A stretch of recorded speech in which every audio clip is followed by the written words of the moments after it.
Sana.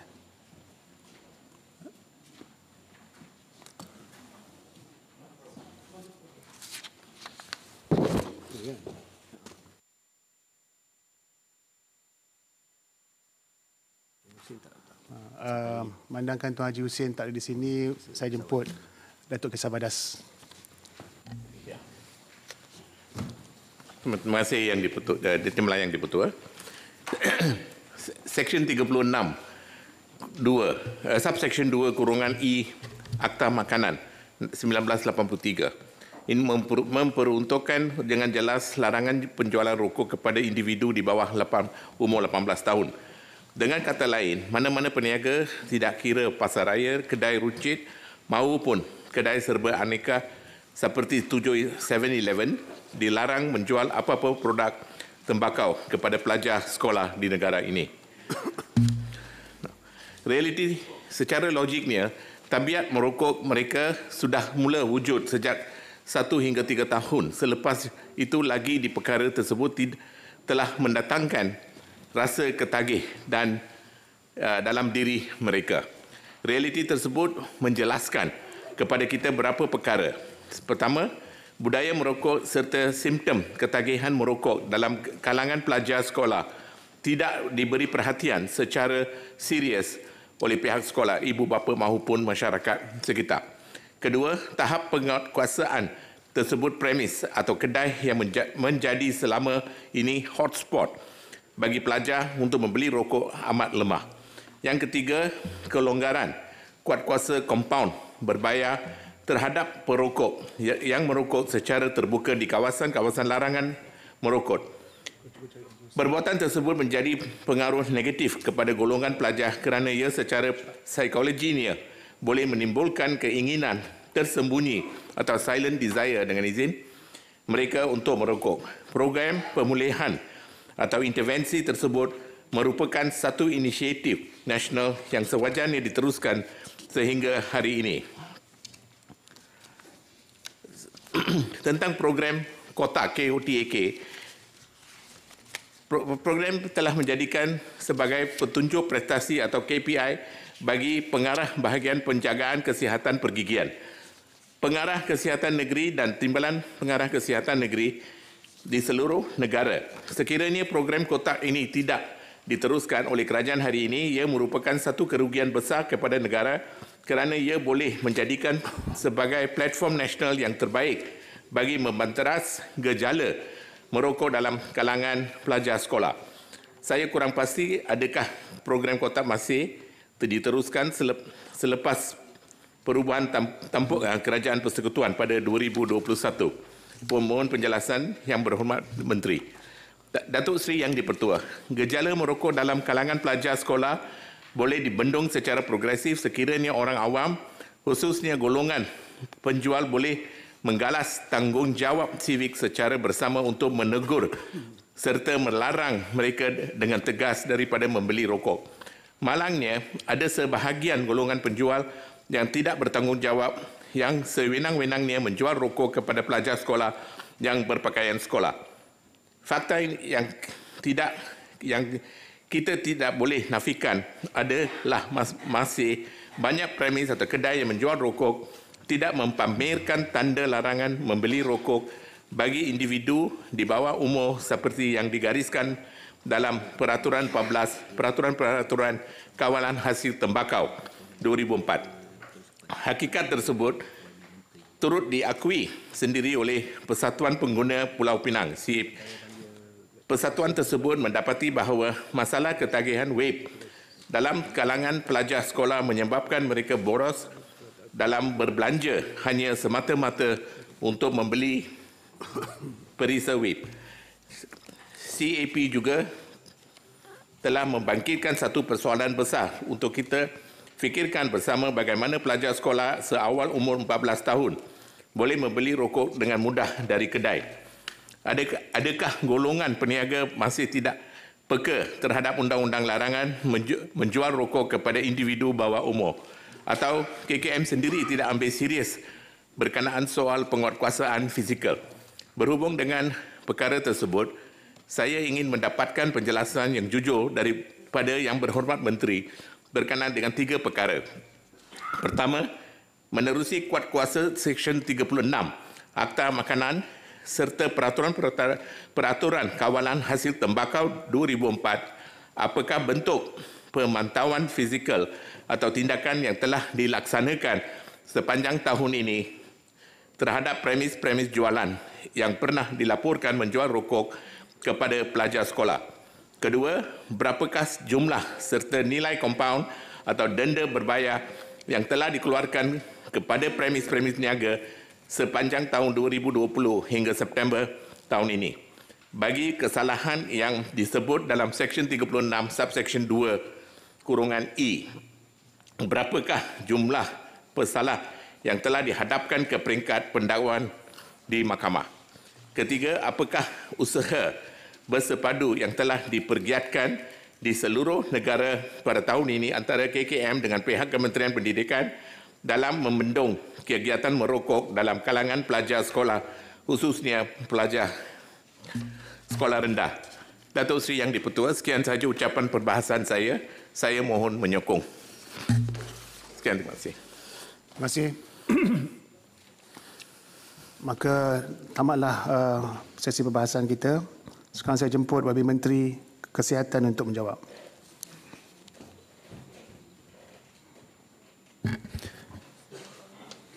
Terima kasih, Datuk Yang di-Pertua.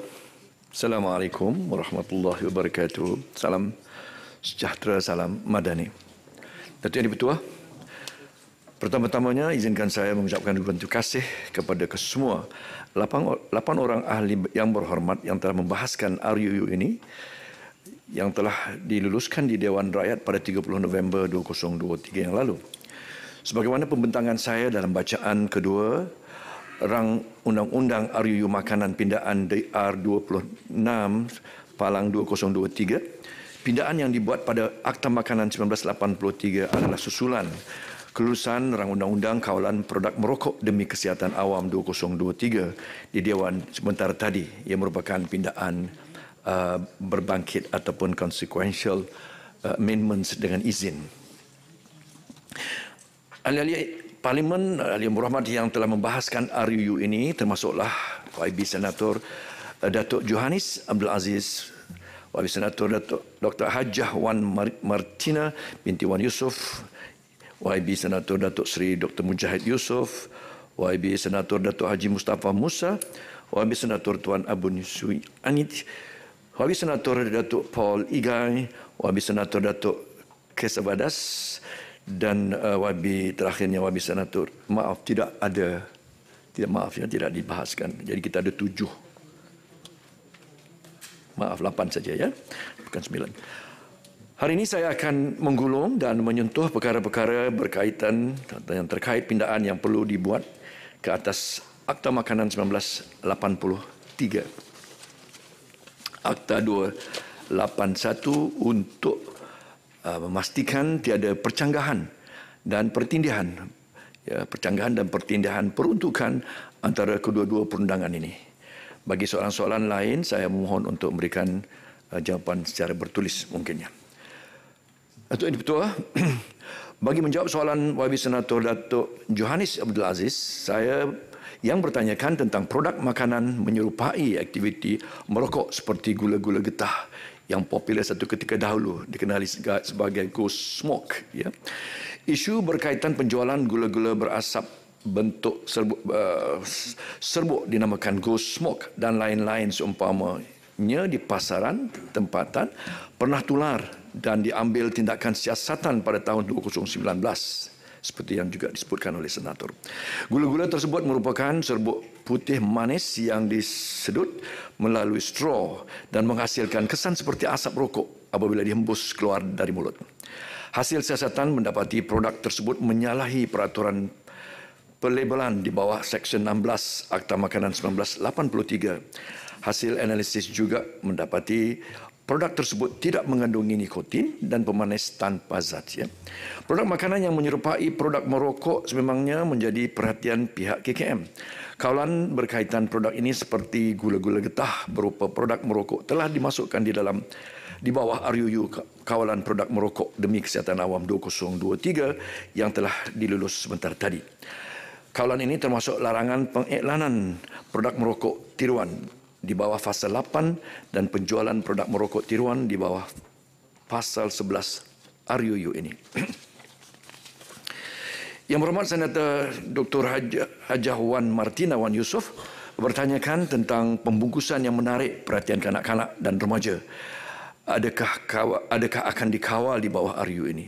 Sebagaimana yang telah diumumkan dan dalam ucapan penggulungan sebelum ini, kawalan pembungkusan yang menarik perhatian kanak-kanak akan diperincikan di bawah peraturan-peraturan kawalan di bawah RUU ini.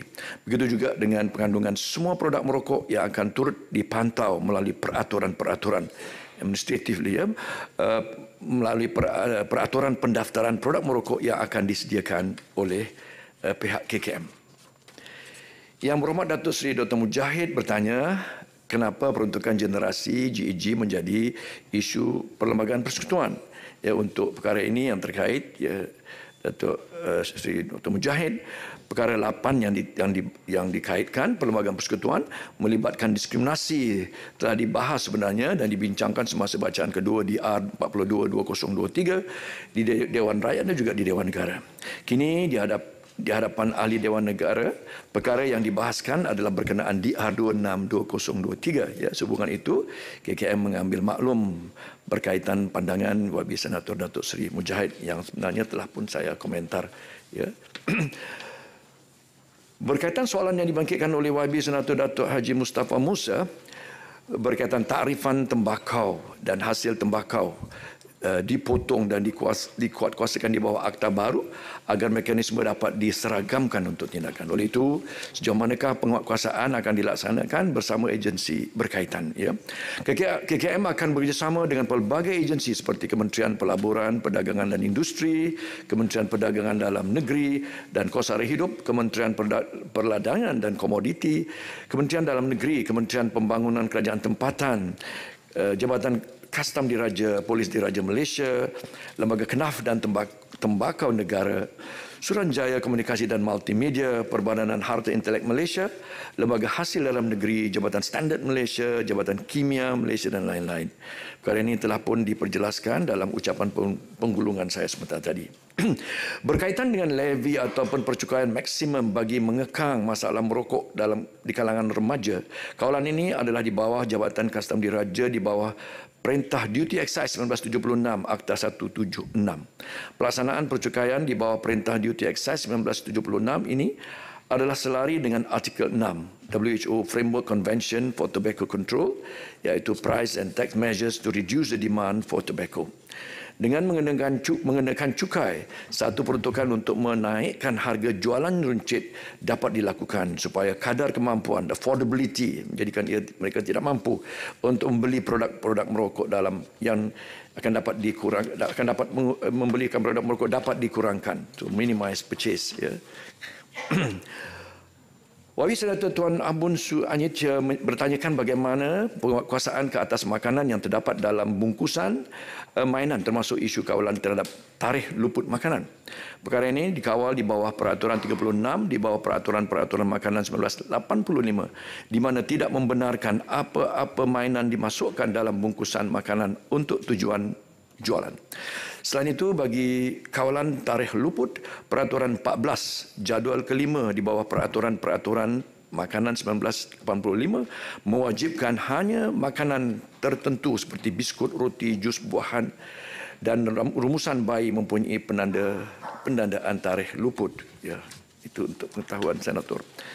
Menyentuh isu siapakah yang bertanggungjawab bagi menguatkuasakan bagi kedua-dua RUU Kawalan Produk Merokok Demi Kemaslahatan Awam dan juga RUU Makanan pindaan ini yang dibangkitkan YB Senator Datuk Paul Igai, Kementerian Kesihatan merupakan agensi utama yang dipertanggungjawabkan bagi menguatkuasakan kedua-dua RUU ini. Dalam masa yang sama, Menteri juga mempunyai kuasa untuk melantik mana-mana orang yang layak sebagai pegawai diberi kuasa PKD untuk menguatkuasakan peraturan-peraturan dan peruntukan-peruntukan di bawah kedua-dua RUU tersebut.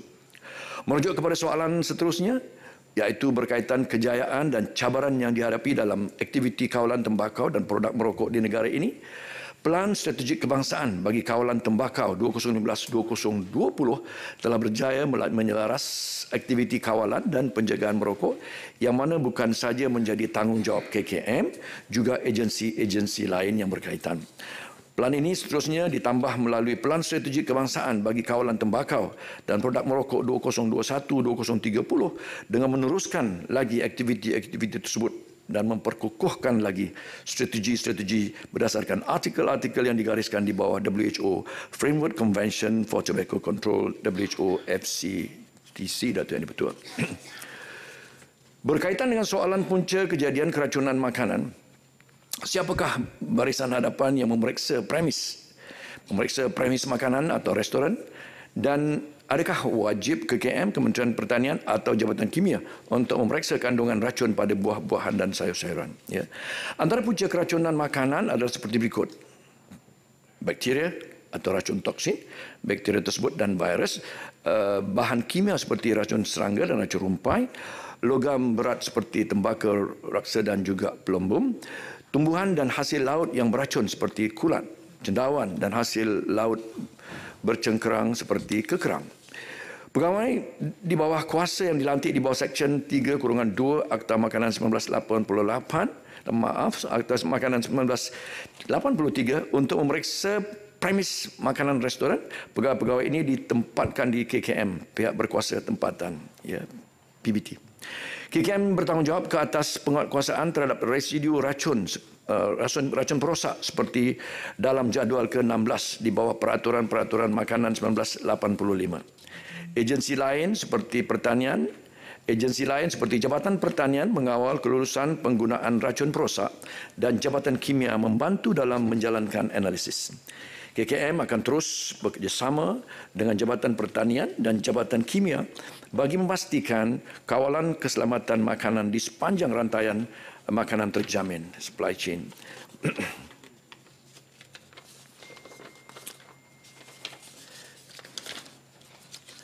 Datuk Yang Dipertua, untuk soalan yang dibangkitkan Senator Datuk Kezawadas, ya, saya jawabkan begini.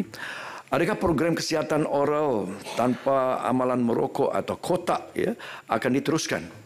Program kotak di bawah program kesihatan pergigian bertujuan untuk menurunkan, ya, prevalen merokok dalam kalangan murid-murid sekolah menerusi aktiviti pencegahan dan intervensi. Ya. KKM akan meneruskan program ini dalam usaha untuk memastikan generasi muda ini kekal bebas dari sebarang bentuk amalan merokok.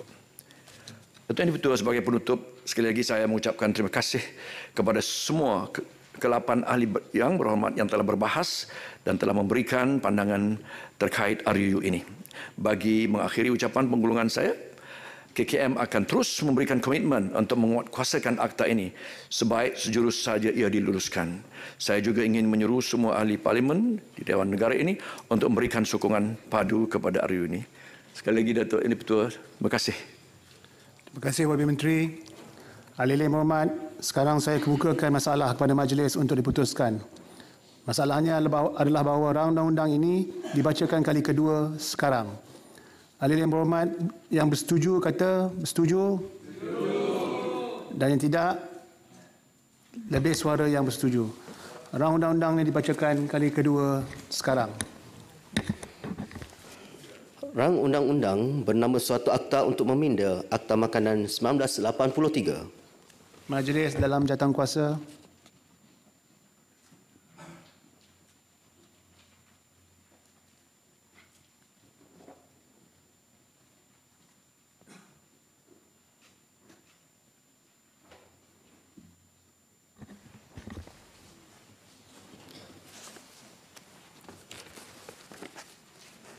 Fasal-fasal 1 hingga 4.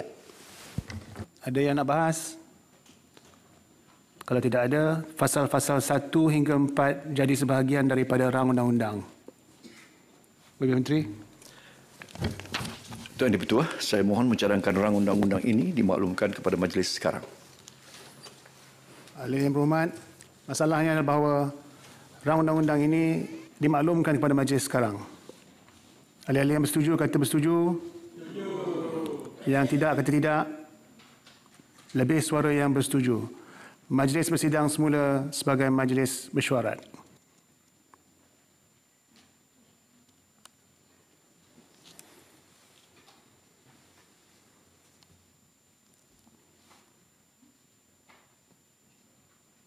Bagi Menteri. Saya Tuan Ketua. Saya mohon memaklumkan bahawa rang undang-undang bernama suatu rang undang-undang makanan pindaan 2023 telah ditimbangkan dalam jawatankuasa dan telah pun dipersetujukan.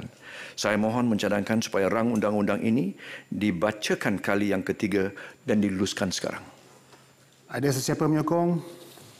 Yang Ketua, saya mohon menyokong. Ahli yang berhormat, masalahnya adalah bahawa rang undang-undang ini dibacakan kali yang ketiga dan diluluskan sekarang. Ahli yang bersetuju kata bersetuju. Yang tidak kata tidak. Lebih suara yang bersetuju. Rang undang-undang ini dibacakan kali yang ketiga dan diluluskan sekarang. Rang undang-undang bernama suatu akta untuk meminda Akta Makanan 1983. Usul oleh Yang Berhormat Menteri di bawah Peraturan Mesyuarat 61. Dipersilakan YB Menteri. Welcome back. Ya, terima kasih. Tuan Yang Ketua, bahawa menurut Peraturan Mesyuarat 61, Peraturan Majlis Mesyuarat Dewan Negara DR 40/2023, Rang Undang-Undang Suruhanjaya Hak Asasi Manusia Malaysia Pindaan 2023 seperti yang tertera di nombor 3 dalam aturan urusan mesyuarat pada hari ini ditangguhkan bacaan kali kedua dan ketiga dan dibawa ke mesyuarat yang akan datang. Terima kasih. Baiklah.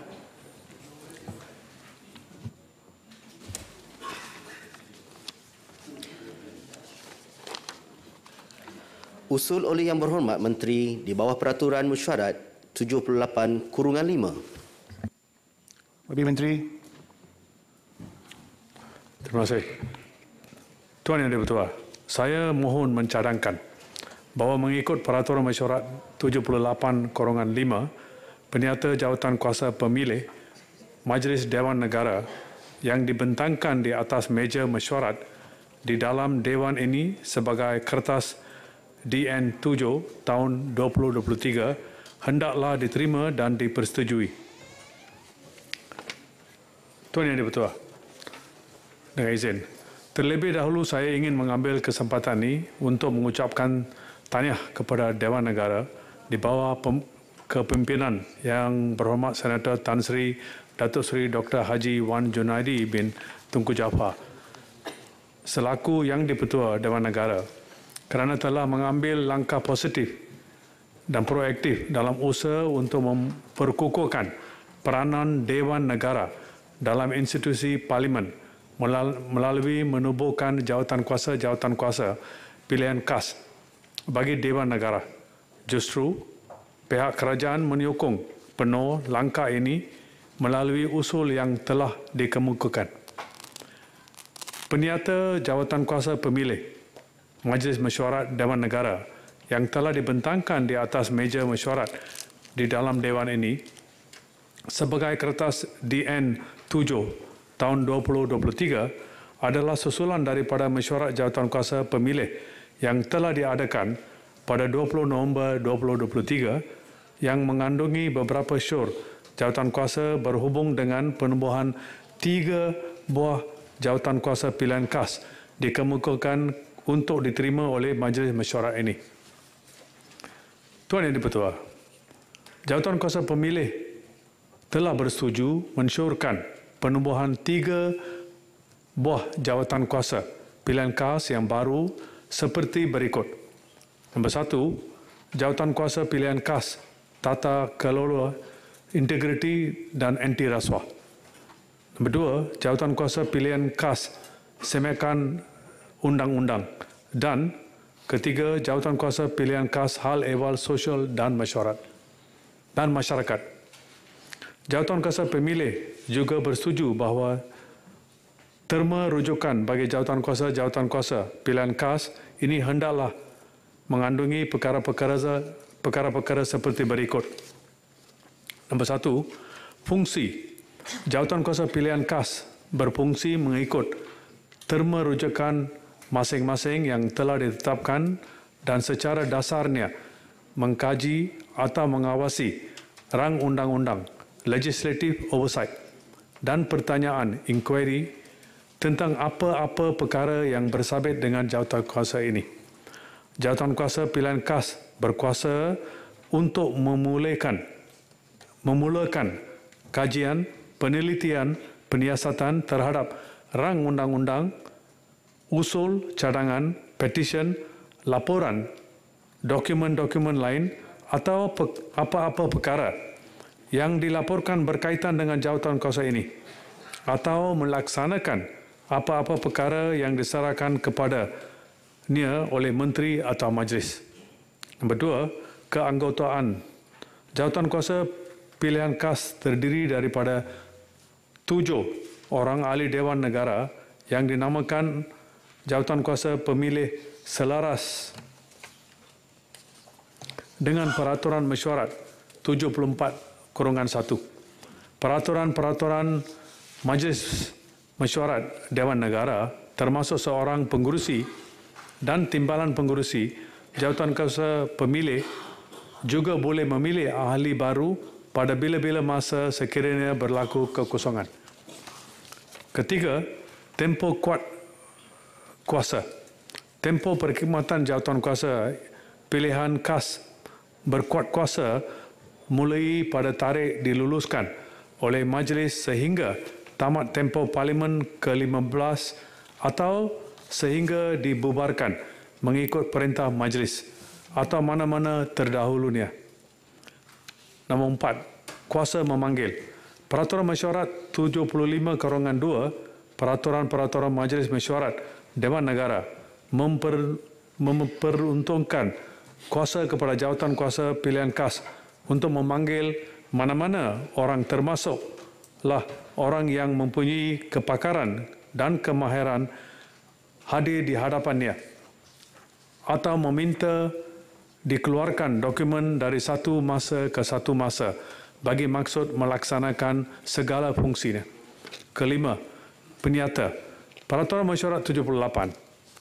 Peraturan-peraturan Majlis Mesyuarat Dewan Negara menetapkan jawatan kuasa pilihan khas tersebut untuk menyiapkan dan membentangkan penyata jawatan kuasa yang mengandungi syur-syur berkaitan dan penyata jawatan kuasa tersebut hendaklah dikemukakan kepada Majlis Mesyuarat Dewan Negara untuk dipersetujukan atau mengikut apa-apa cara yang diperintahkan oleh Majlis Mesyuarat tersebut.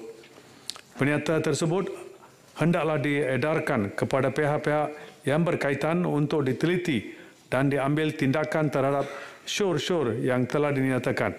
Selepas tempoh 6 bulan daripada tarikh penyata dibentangkan dalam majlis, pihak-pihak yang berkaitan hendaklah mengemukakan maklumat balas terhadap syur-syur jawatan kuasa dan memaklumkan kepada jawatan kuasa berhubung tindakan-tindakan yang telah diambil. Nombor 6. Kuasa yang di-Pertua Dewan Negara. Sekiranya timbul apa-apa perkara berbangkit dalam perjalanan mesyuarat jawatan kuasa termasuk perkara berhubung kuasa memanggil orang hadir di hadapan jawatan kuasa atau meminta dikeluarkan dokumen atau maklumat berkaitan, yang di-Pertua Dewan Negara boleh mengeluarkan apa-apa arahan yang difikirkan wajar dari semasa ke semasa dan arahan yang di-Pertua Dewan Negara tersebut adalah mutamat. Nombor 7. Wakil tetap ex officio. Wakil tetap bagi setiap jawatan kuasa pilihan khas adalah seperti yang ditetapkan dalam terma rujukan masing-masing.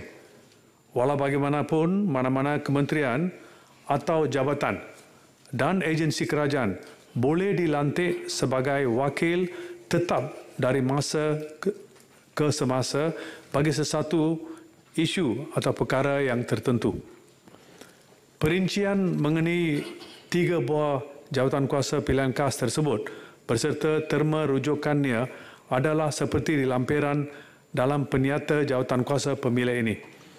Jawatan kuasa pemilih turut bersetuju menerima pakai dokumen memberi keterangan kepada jawatan kuasa pemilihan Dewan Rakyat garis panduan untuk pegawai awam yang telah dipersetujui oleh Majlis Mesyuarat Dewan Rakyat melalui peniata Dewan Rakyat 2/2023.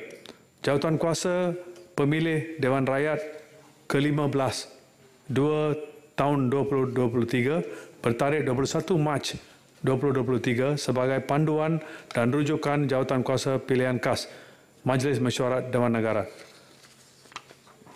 Tuan Yang di-Pertuah, jawatan kuasa pemilih telah bersetuju melantik pengurusi, timbalan pengurusi dan ahli-ahli Dewan Negara untuk menganggoti jawatan kuasa pilihan khas seperti dalam peniata jawatan kuasa pemilih ini. Selaras dengan Peraturan Mesyuarat 71/1, 72/1 dan 71/1 Peraturan-Peraturan Majlis Mesyuarat Dewan Negara. Jawatan kuasa pemilih juga bersetuju untuk melantik ahli-ahli Dewan Negara ke dalam jawatan kuasa pilihan seperti berikut. Nombor 1, jawatan kuasa Dewan. Nombor 2, jawatan kuasa hak dan kebebasan. Dan ketiga, jawatan kuasa peraturan-peraturan mesyuarat.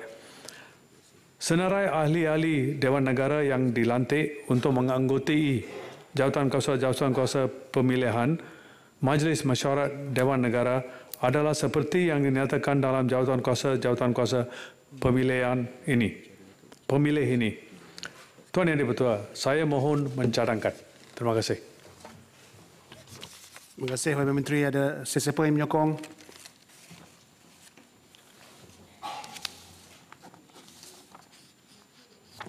Saya menyokong. Ahli yang berhormat, masalah sekarang adalah usul yang berhormat Menteri di Jabatan Perdana Menteri ini terbuka untuk dibahas. Ada sesiapa yang nak bahas? Kita semua dah setuju kan daripada awal, dah sepakat. Ya, jadi ahli yang berhormat, kalau semua dah setuju maka dan tak ada siapa nak bahas, maka sekarang saya kemukakan masalah kepada majlis bagi diputuskan. Masalahnya adalah bahawa usul seperti yang dikemukakan oleh Yang Berhormat Menteri mengikut Peraturan Mesyuarat 75/5 itu tadi hendaklah disetujukan. Ahli Yang Berhormat yang setuju kata setuju. Yang tidak kata tidak. Lebih suara yang bersetuju, usul disetujukan.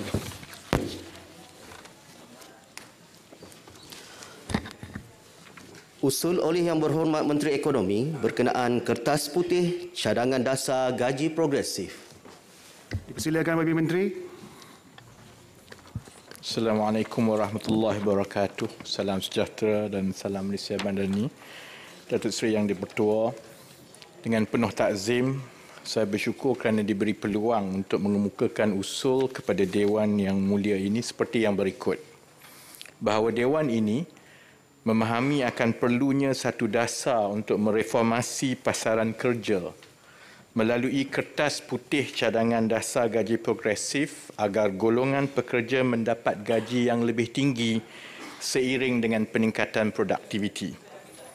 Mendukung aspirasi kerajaan untuk menstruktur ekonomi ke arah Malaysia sebagai sebuah negara berpendapatan tinggi dengan memperkenalkan dasar gaji yang dijangka berupaya mengurangkan ketidaksamarataan pendapatan, meningkatkan produktiviti pekerja dan daya saing syarikat, menyokong usaha pelaksanaan dasar gaji progresif yang akan dimulakan dengan projek rintis bagi menentukan keberkesanan dan ketersediaan sebelum pelaksanaan dasar gaji progresif dibuat secara menyeluruh, dan menyeru semua pihak berkepentingan untuk bersama-sama memikul tanggungjawab dalam menjayakan usaha ini sejajar dengan pendekatan kolektif dengan semua pihak termasuk kerajaan, majikan dan pekerja. Bahawa Dewan ini meluluskan kertas putih cadangan dasar gaji progresif supaya menjadi hala tuju reformasi pasaran kerja negara seperti yang dinyatakan dalam Kertas Perintah CMD 69 tahun 2023, iaitu Kertas Putih Dasar Gaji Progresif. Dengan izin Datuk Seri Yang di-Pertua, saya membentangkan Kertas Putih Cadangan Dasar Gaji Progresif untuk dibahaskan oleh ahli-ahli yang berhormat senator di dalam Dewan Yang Mulia ini. Datuk Seri Yang di-Pertua, seperti yang kita sedia maklum, negara sedang berhadapan dengan cabaran ekonomi global yang tidak menentu, di mana tabung kewangan antarabangsa ataupun IMF mengunjurkan prospek pertumbuhan ekonomi dunia berkembang perlahan sebanyak 3% sahaja pada tahun 2023 dan dijangka akan lebih rendah pada tahun 2024 iaitu 2.9%. Perdagangan dunia pula diunjurkan berkembang sebanyak 0.9% sahaja pada tahun 2023 namun dijangka kembali pulih kepada 3.1% pada tahun 2024. Malaysia turut mengalami cabaran struktur ekonomi domestik termasuk kesenjangan pembangunan dan pendapatan, ruang fiskal yang terhad, peralihan struktur ekonomi yang perlahan dan terperangkap di dalam tahap pendapatan pertengahan dengan izin middle income track. Selain itu, struktur ekonomi negara turut dibelenggu dengan masalah pasaran kerja. Antara isu pasaran kerja adalah produktiviti dan gaji pekerja yang rendah, ketidakpadanan kemahiran ataupun skills mismatch, kebolehpasaran graduan dan kebergantungan kepada pekerja asing. Cabaran ini perlu diatasi segera dalam usaha mencapai sebuah negara berpendapatan tinggi dan meningkatkan kualiti hidup rakyat selaras dengan aspirasi ekonomi madani. Kerajaan komited untuk memastikan pertumbuhan ekonomi dapat dicapai seperti yang disasarkan dan optimis langkah-langkah yang diambil akan mengimbangi kesan kelembapan ekonomi dunia.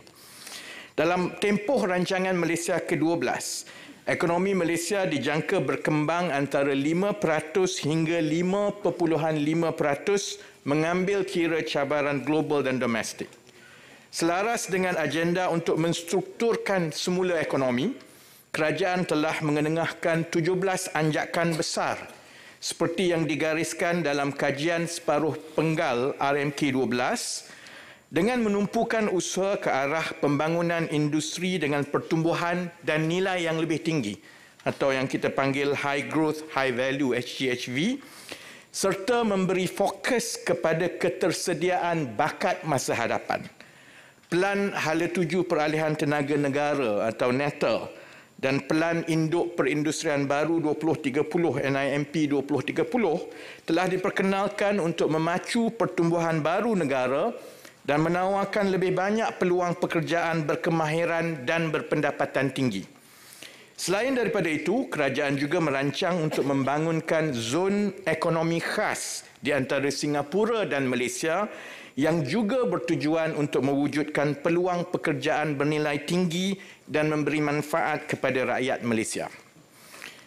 Kertas putih yang dibentangkan ini bertujuan untuk menerangkan tentang isu gaji di Malaysia dan pengenalan kepada dasar gaji progresif sebagai sebahagian daripada usaha kerajaan untuk mengatasi masalah struktur pasaran kerja melalui reformasi gaji.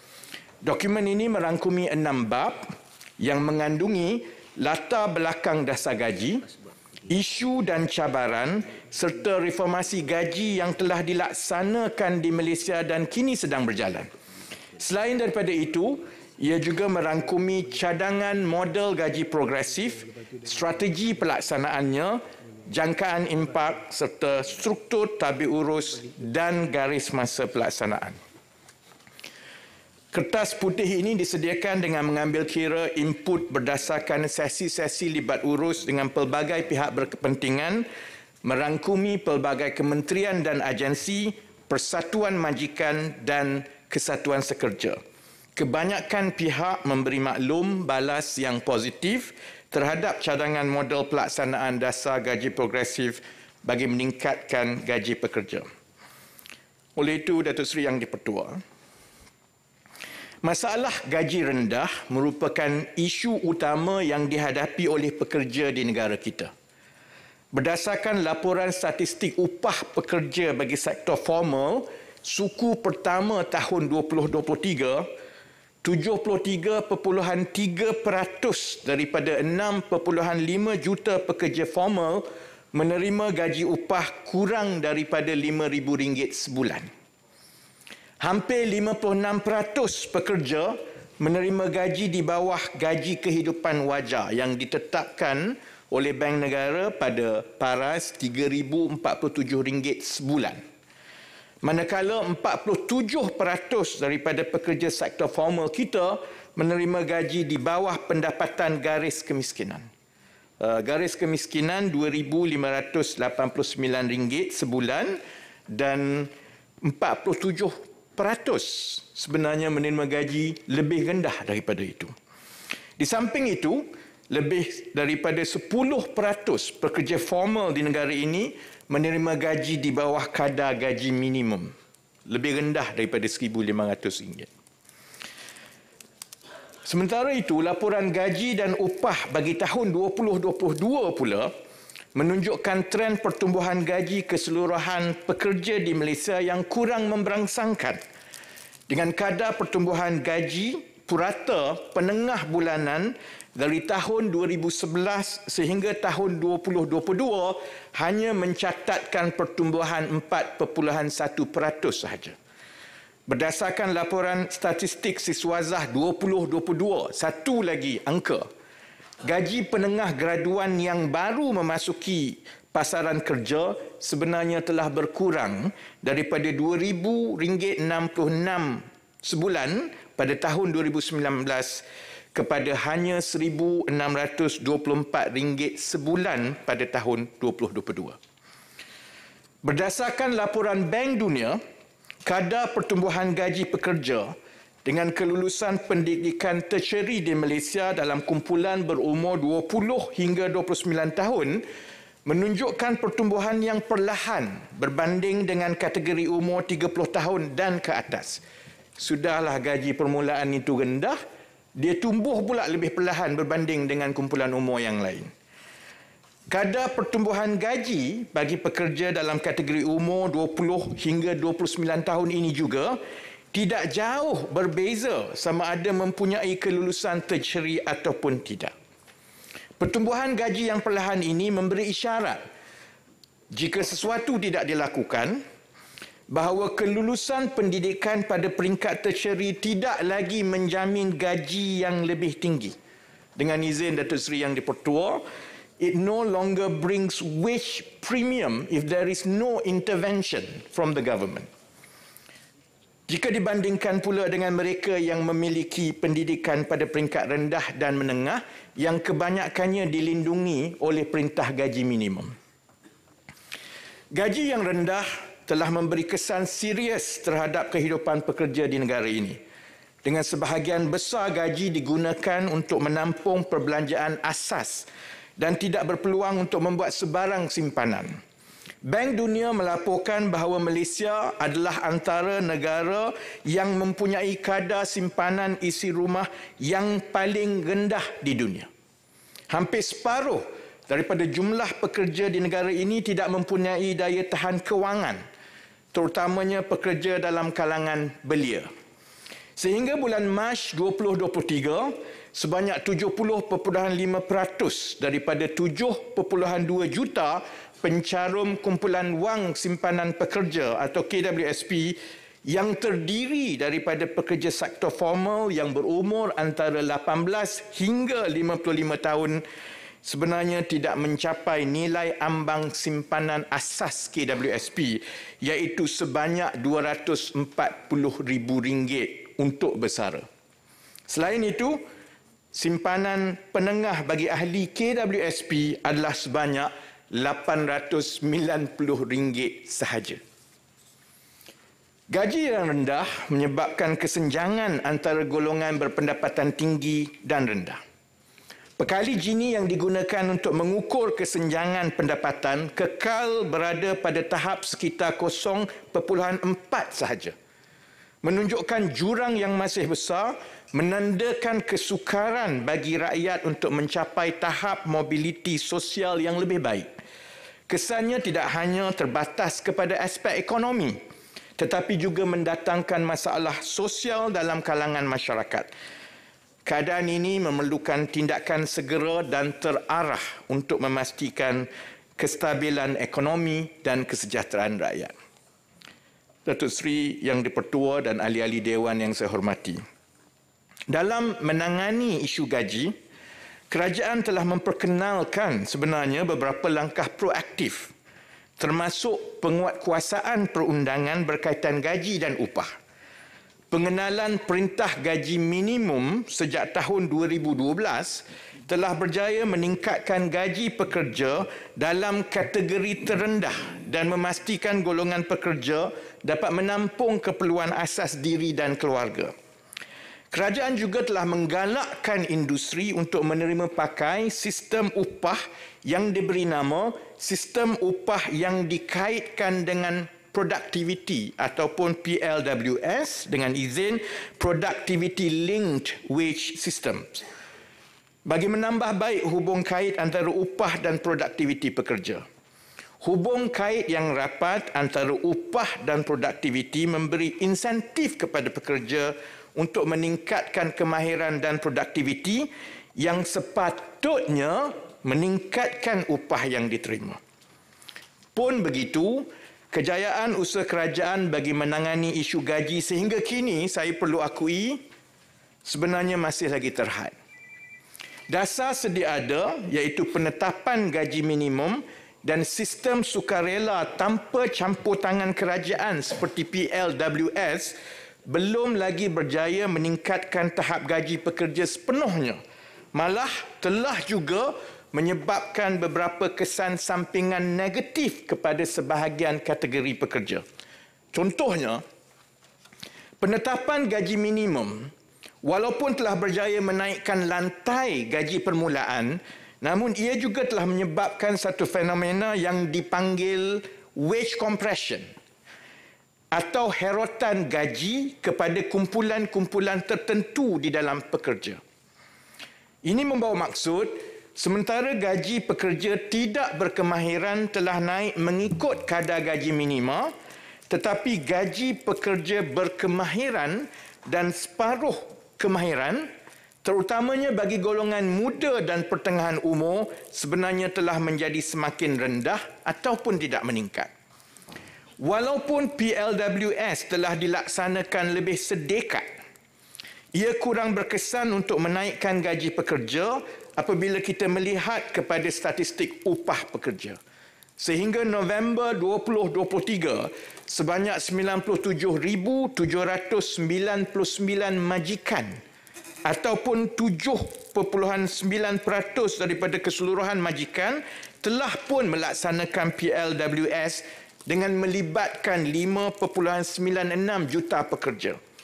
Penyertaan yang rendah ini adalah disebabkan PLWS dilaksanakan secara sukarela tanpa sebarang campur tangan ataupun insentif daripada kerajaan. Datuk Seri Yang di-Pertua, oleh itu, dasar gaji progresif diperkenalkan untuk mereformasi struktur gaji pekerja Malaysia dan sebagai pelengkap kepada dasar-dasar gaji sedia ada, iaitu dasar gaji minimum dan juga PLWS.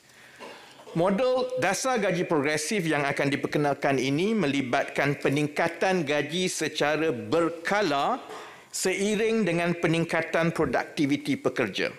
Dasar ini juga akan memberi manfaat bukan sahaja menerusi peningkatan kemahiran pekerja, malahan majikan juga akan memperolehi faedah melalui peningkatan produktiviti, kesetiaan pekerja dan juga daya saing syarikat.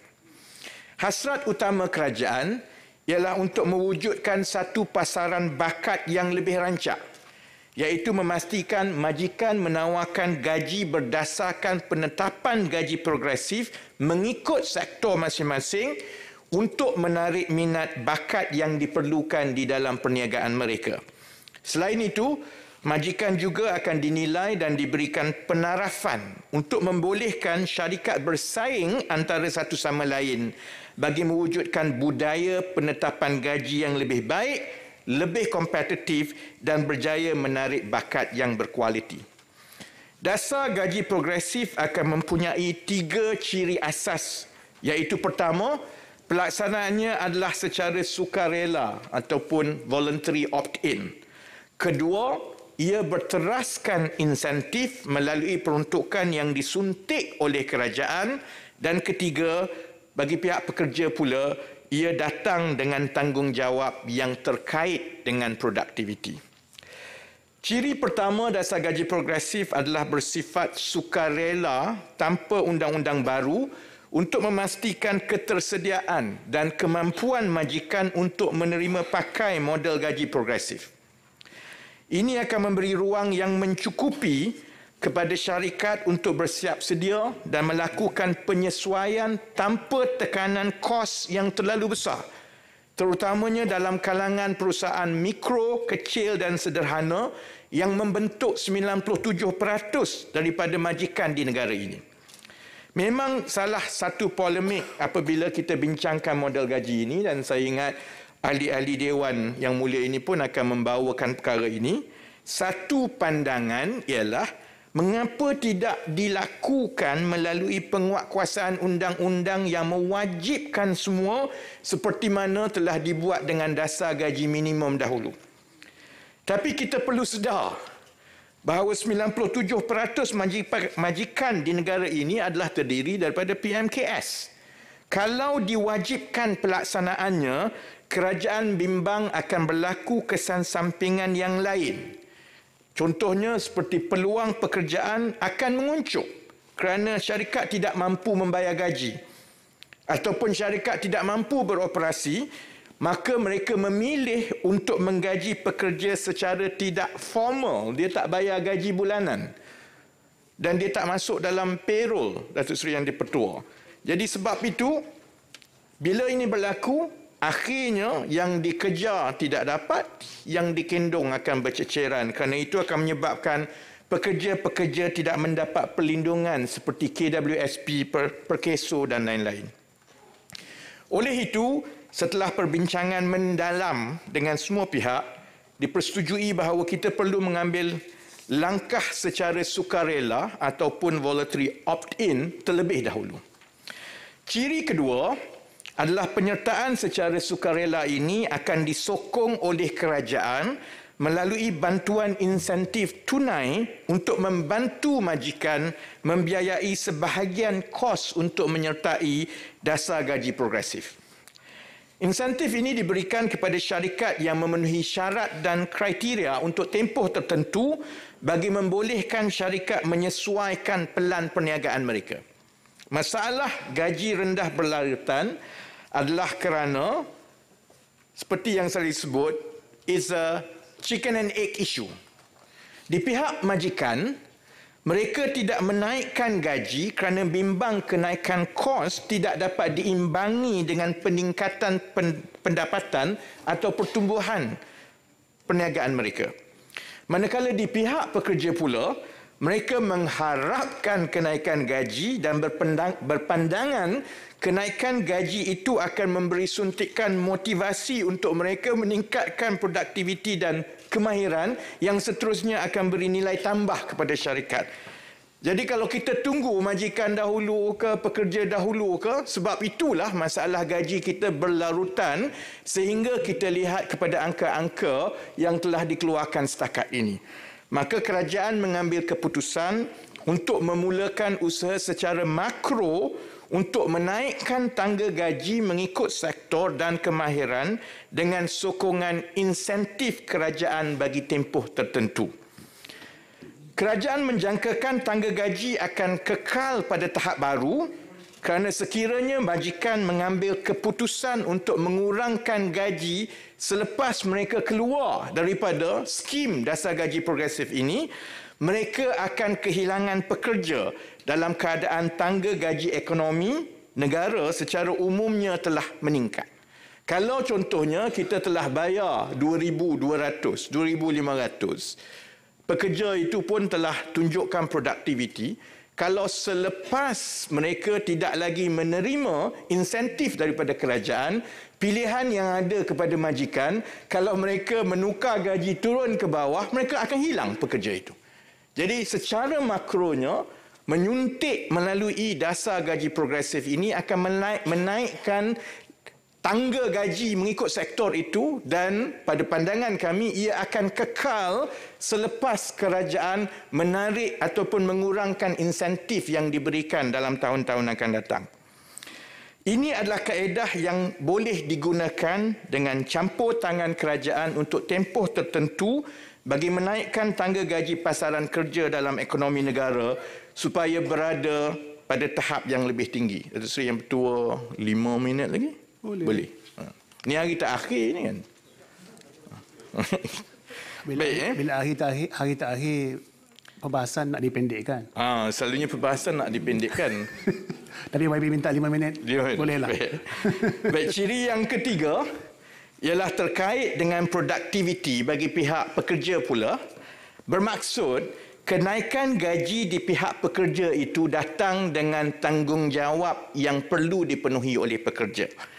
Ini berbeza contohnya dengan skim subsidi upah yang diberikan semasa COVID-19 dahulu, di mana subsidi upah pada ketika itu diberikan kepada majikan sahaja, tetapi tidak ada tanggungjawab di pihak pekerja untuk meningkatkan kemahiran dan produktiviti mereka.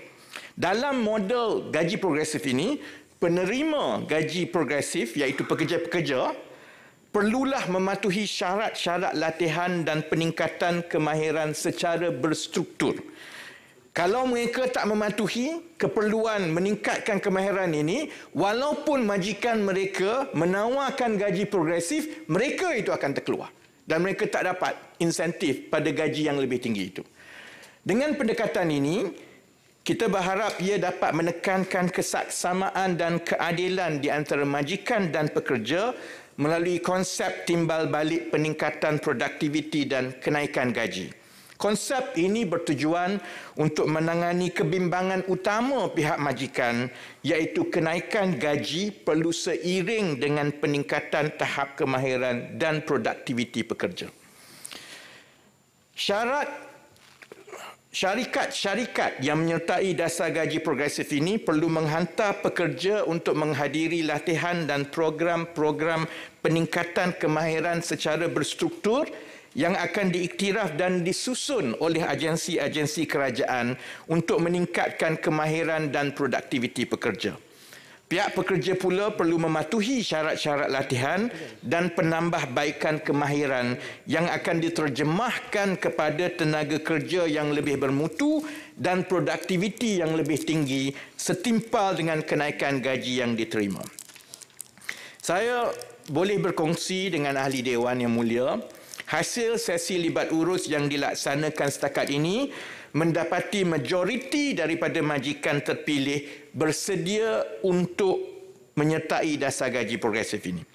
Semasa dasar ini dibentangkan di Majlis Tindakan Ekonomi Negara, wakil-wakil Persatuan Majikan dan Pekerja juga turut hadir dan bersetuju kerana dasar ini bersifat sukarela dan memberikan ruang kepada majikan untuk meneliti terlebih dahulu kemampuan dan ketersediaan syarikat sebelum menyertainya. Majikan juga menyokong cadangan pemberian insentif tunai, itu memang disokonglah, untuk mengimbangi kos buruh yang akan meningkat, walaupun mereka sedia maklum bahawa selepas tempoh tertentu bantuan itu tidak dapat lagi diteruskan dan mereka perlu mengekalkan tangga gaji yang lebih tinggi selepas keluar daripada program ini. Kementerian juga telah mengadakan kaji selidik dengan pekerja dan satu kaji selidik yang melibatkan 2,038 orang pekerja pula mendapati seramai 60% menyokong pelaksanaan dasar gaji progresif ini. Saya berpendapat yang 40% lagi dia tak faham sangat, jadi dia tak sokong. Tapi yang 60% tu dia maksudnya dia lebih faham dan dia menyokong dengan pandangan bahawa dasar ini dijangka berupaya untuk meningkatkan gaji pekerja secara berkala dan sistematik. Golongan pekerja juga bersedia untuk meningkatkan kemahiran dan produktiviti sebagai timbal balik untuk menerima kenaikan gaji. Saya sampai ke peringkat terakhir. Kita dah cerita pasal masalah, kita dah cerita pasal konsep makronya, maka sekarang insyaAllah saya ambil sedikit masa untuk menerangkan tentang mekanisme. Macam mana hendak dilaksanakan. Mekanisme dasar gaji progresif yang dibangunkan meliputi 3 kriteria utama, iaitu syarat penyertaan, keduanya cadangan kenaikan gaji tahunan, dan ketiganya insentif mengikut kadar dan kumpulan pekerja. Syarikat yang menyertai dasar ini hendaklah memenuhi semua syarat yang ditetapkan untuk melayakkan penerimaan insentif tunai. Syarat penyertaan untuk majikan mendaftar sebagai majikan gaji progresif dirangka dengan memberi tumpuan kepada syarikat tempatan terutamanya dari kalangan PMKS. Maksudnya syarikat antarabangsa yang dah memang besar dan membayar gaji ataupun bukan syarikat Malaysia, mereka tidak layak. Kalau tidak, kita bagi subsidi kepada syarikat asing. Jadi tumpuannya adalah kepada PMKS kerana 97% syarikat di negara ini adalah PMKS. Dan mereka inilah sebenarnya yang bergelumang dengan masalah kenaikan gaji. Selain daripada itu, pekerja yang layak untuk didaftarkan haruslah menerima gaji bulanan tidak melebihi had gaji yang akan dicadangkan oleh jawatan kuasa pelaksanaan dasar gaji progresif. Maksudnya, sebelum dia masuk gajinya pada peringkat tertentu, bila dia masuk itu, gaji itu mestilah mematuhi had yang telah pun ditetapkan oleh jawatan kuasa pelaksanaan.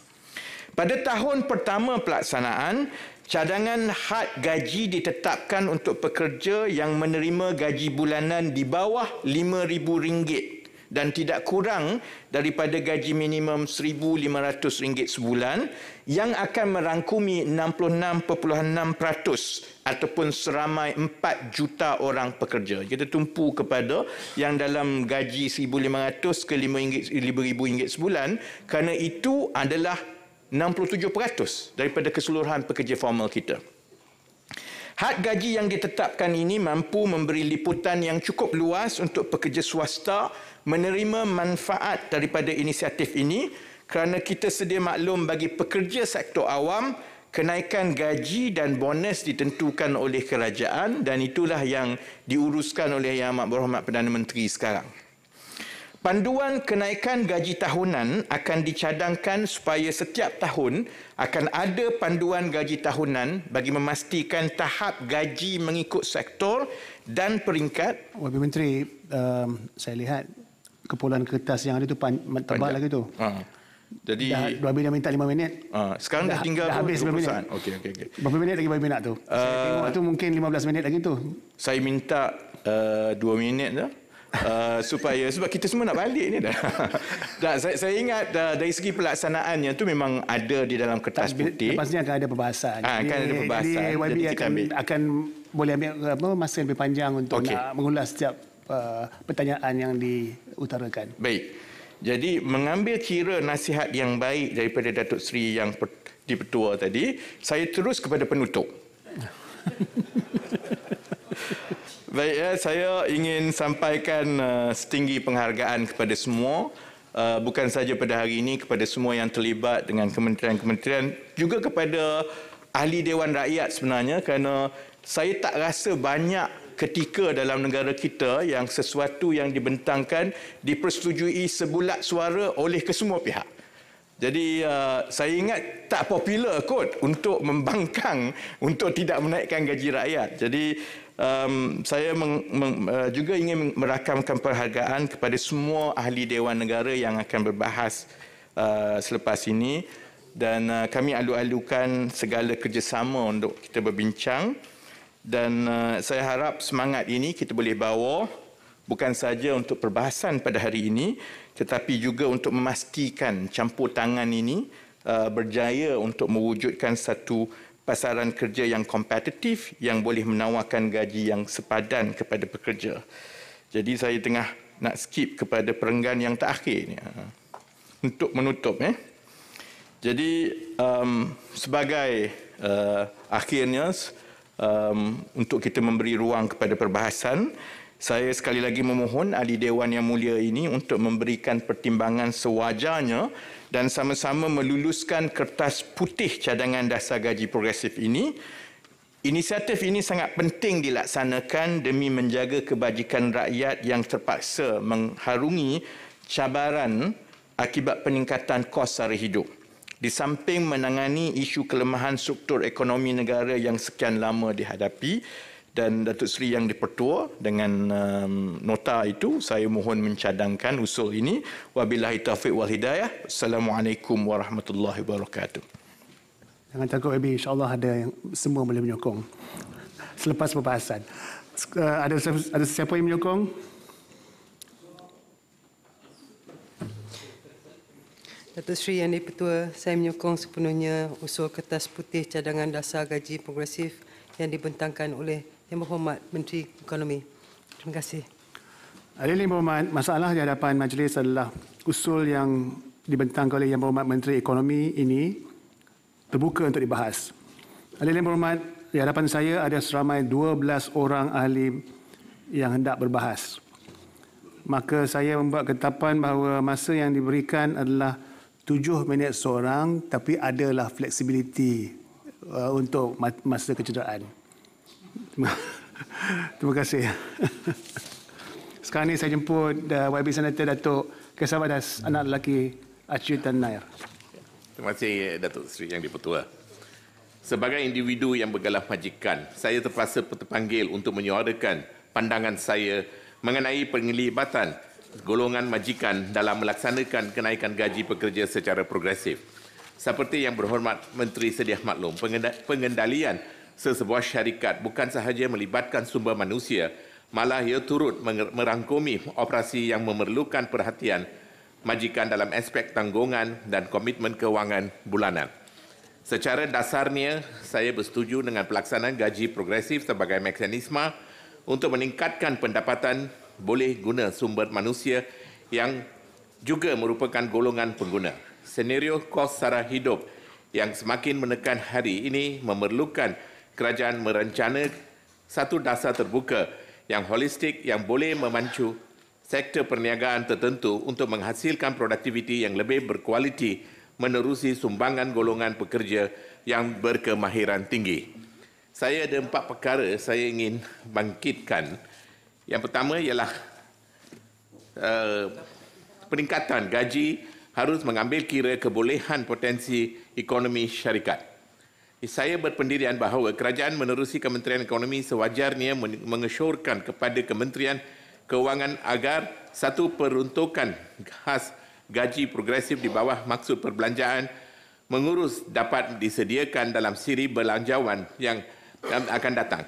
Peruntukan khusus tersebut bertujuan untuk menyokong mana-mana syarikat atau firma berskala kecil atau sederhana yang ingin bersama-sama melaksanakan kenaikan gaji konsisten dengan mengambil kira keuntungan selepas cukai. Sokongan yang saya cadangkan tersebut boleh dilaksanakan oleh kementerian dalam pelbagai bentuk dengan mengambil kira potensi ekonomi yang diketengahkan oleh sesebuah syarikat atau firma berskala kecil atau sederhana dalam meningkatkan pendapatan tahunan menerusi pembangunan sumber manusia, persembahan perniagaan syarikat atau dengan kata lain kemampuan keuntungan perniagaan wajar dijadikan sebagai sandaran penilaian oleh kerajaan dalam memutamatkan penyediaan sokongan tersebut. Yang kedua, kerajaan patut mempertimbangkan bentuk sokongan, subsidi, saraan, latihan industri atau internship. Bagi syarikat berskala kecil atau sederhana yang melaksanakan gaji progresif secara sukarela, pada fasa awal, kerajaan boleh menyediakan subsidi internship pada kadar sekurang-kurangnya RM3,000 sebulan atau bersamaan allowance untuk 2 orang pelatih industri atau intern dari kalangan bakal graduan IPTA atau IPTS yang berdaftar dengan Agensi Kelayakan Malaysia. Menerusi penyediaan subsidi tersebut, syarikat atau firma yang menjalankan operasi perniagaan berskala kecil atau bersederhana berupaya melakukan pengambilan pelatih industri yang sesuai dengan bidang perniagaan mereka.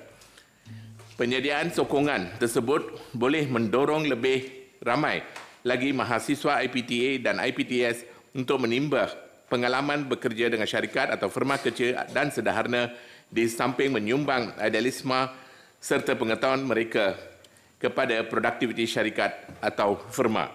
Tambahan pula, menerusi penyediaan subsidi tersebut, sesebuah syarikat atau firma boleh disarankan oleh Kementerian Ekonomi untuk melaksanakan penilaian pelatih industri KPI sebagai antara syarat atau pematuhan mandatori untuk syarikat atau firma tersebut mengemukakan permohonan lanjutan subsidi internship bagi tahun-tahun yang berikutnya.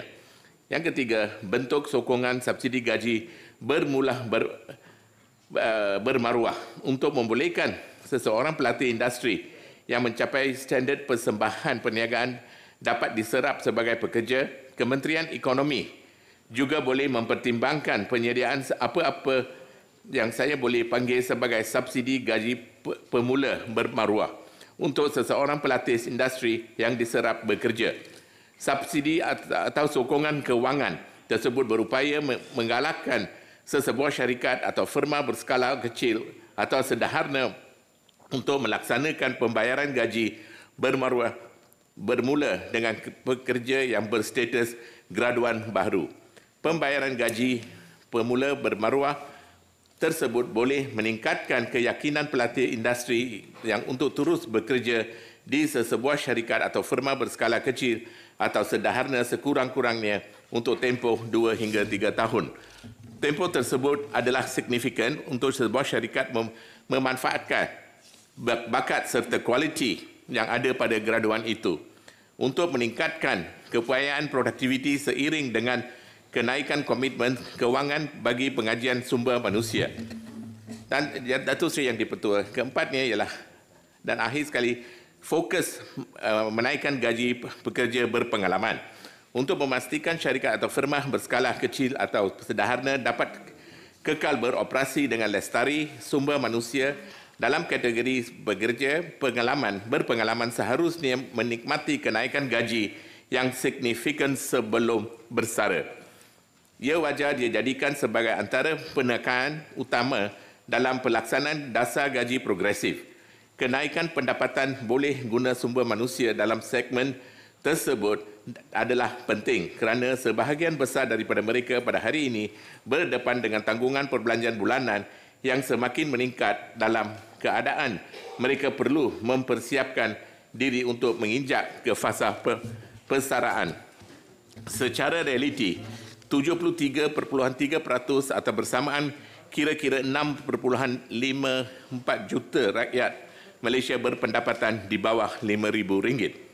Dan berdasarkan jawapan list timbalan Menteri Kewangan kedua dalam sesi Dewan Rakyat baru-baru ini, setakat 1 hari bulan 2023, 35% bersamaan 94,827 orang yang berumur 54 tahun mempunyai simpanan KWSP di bawah RM10,000.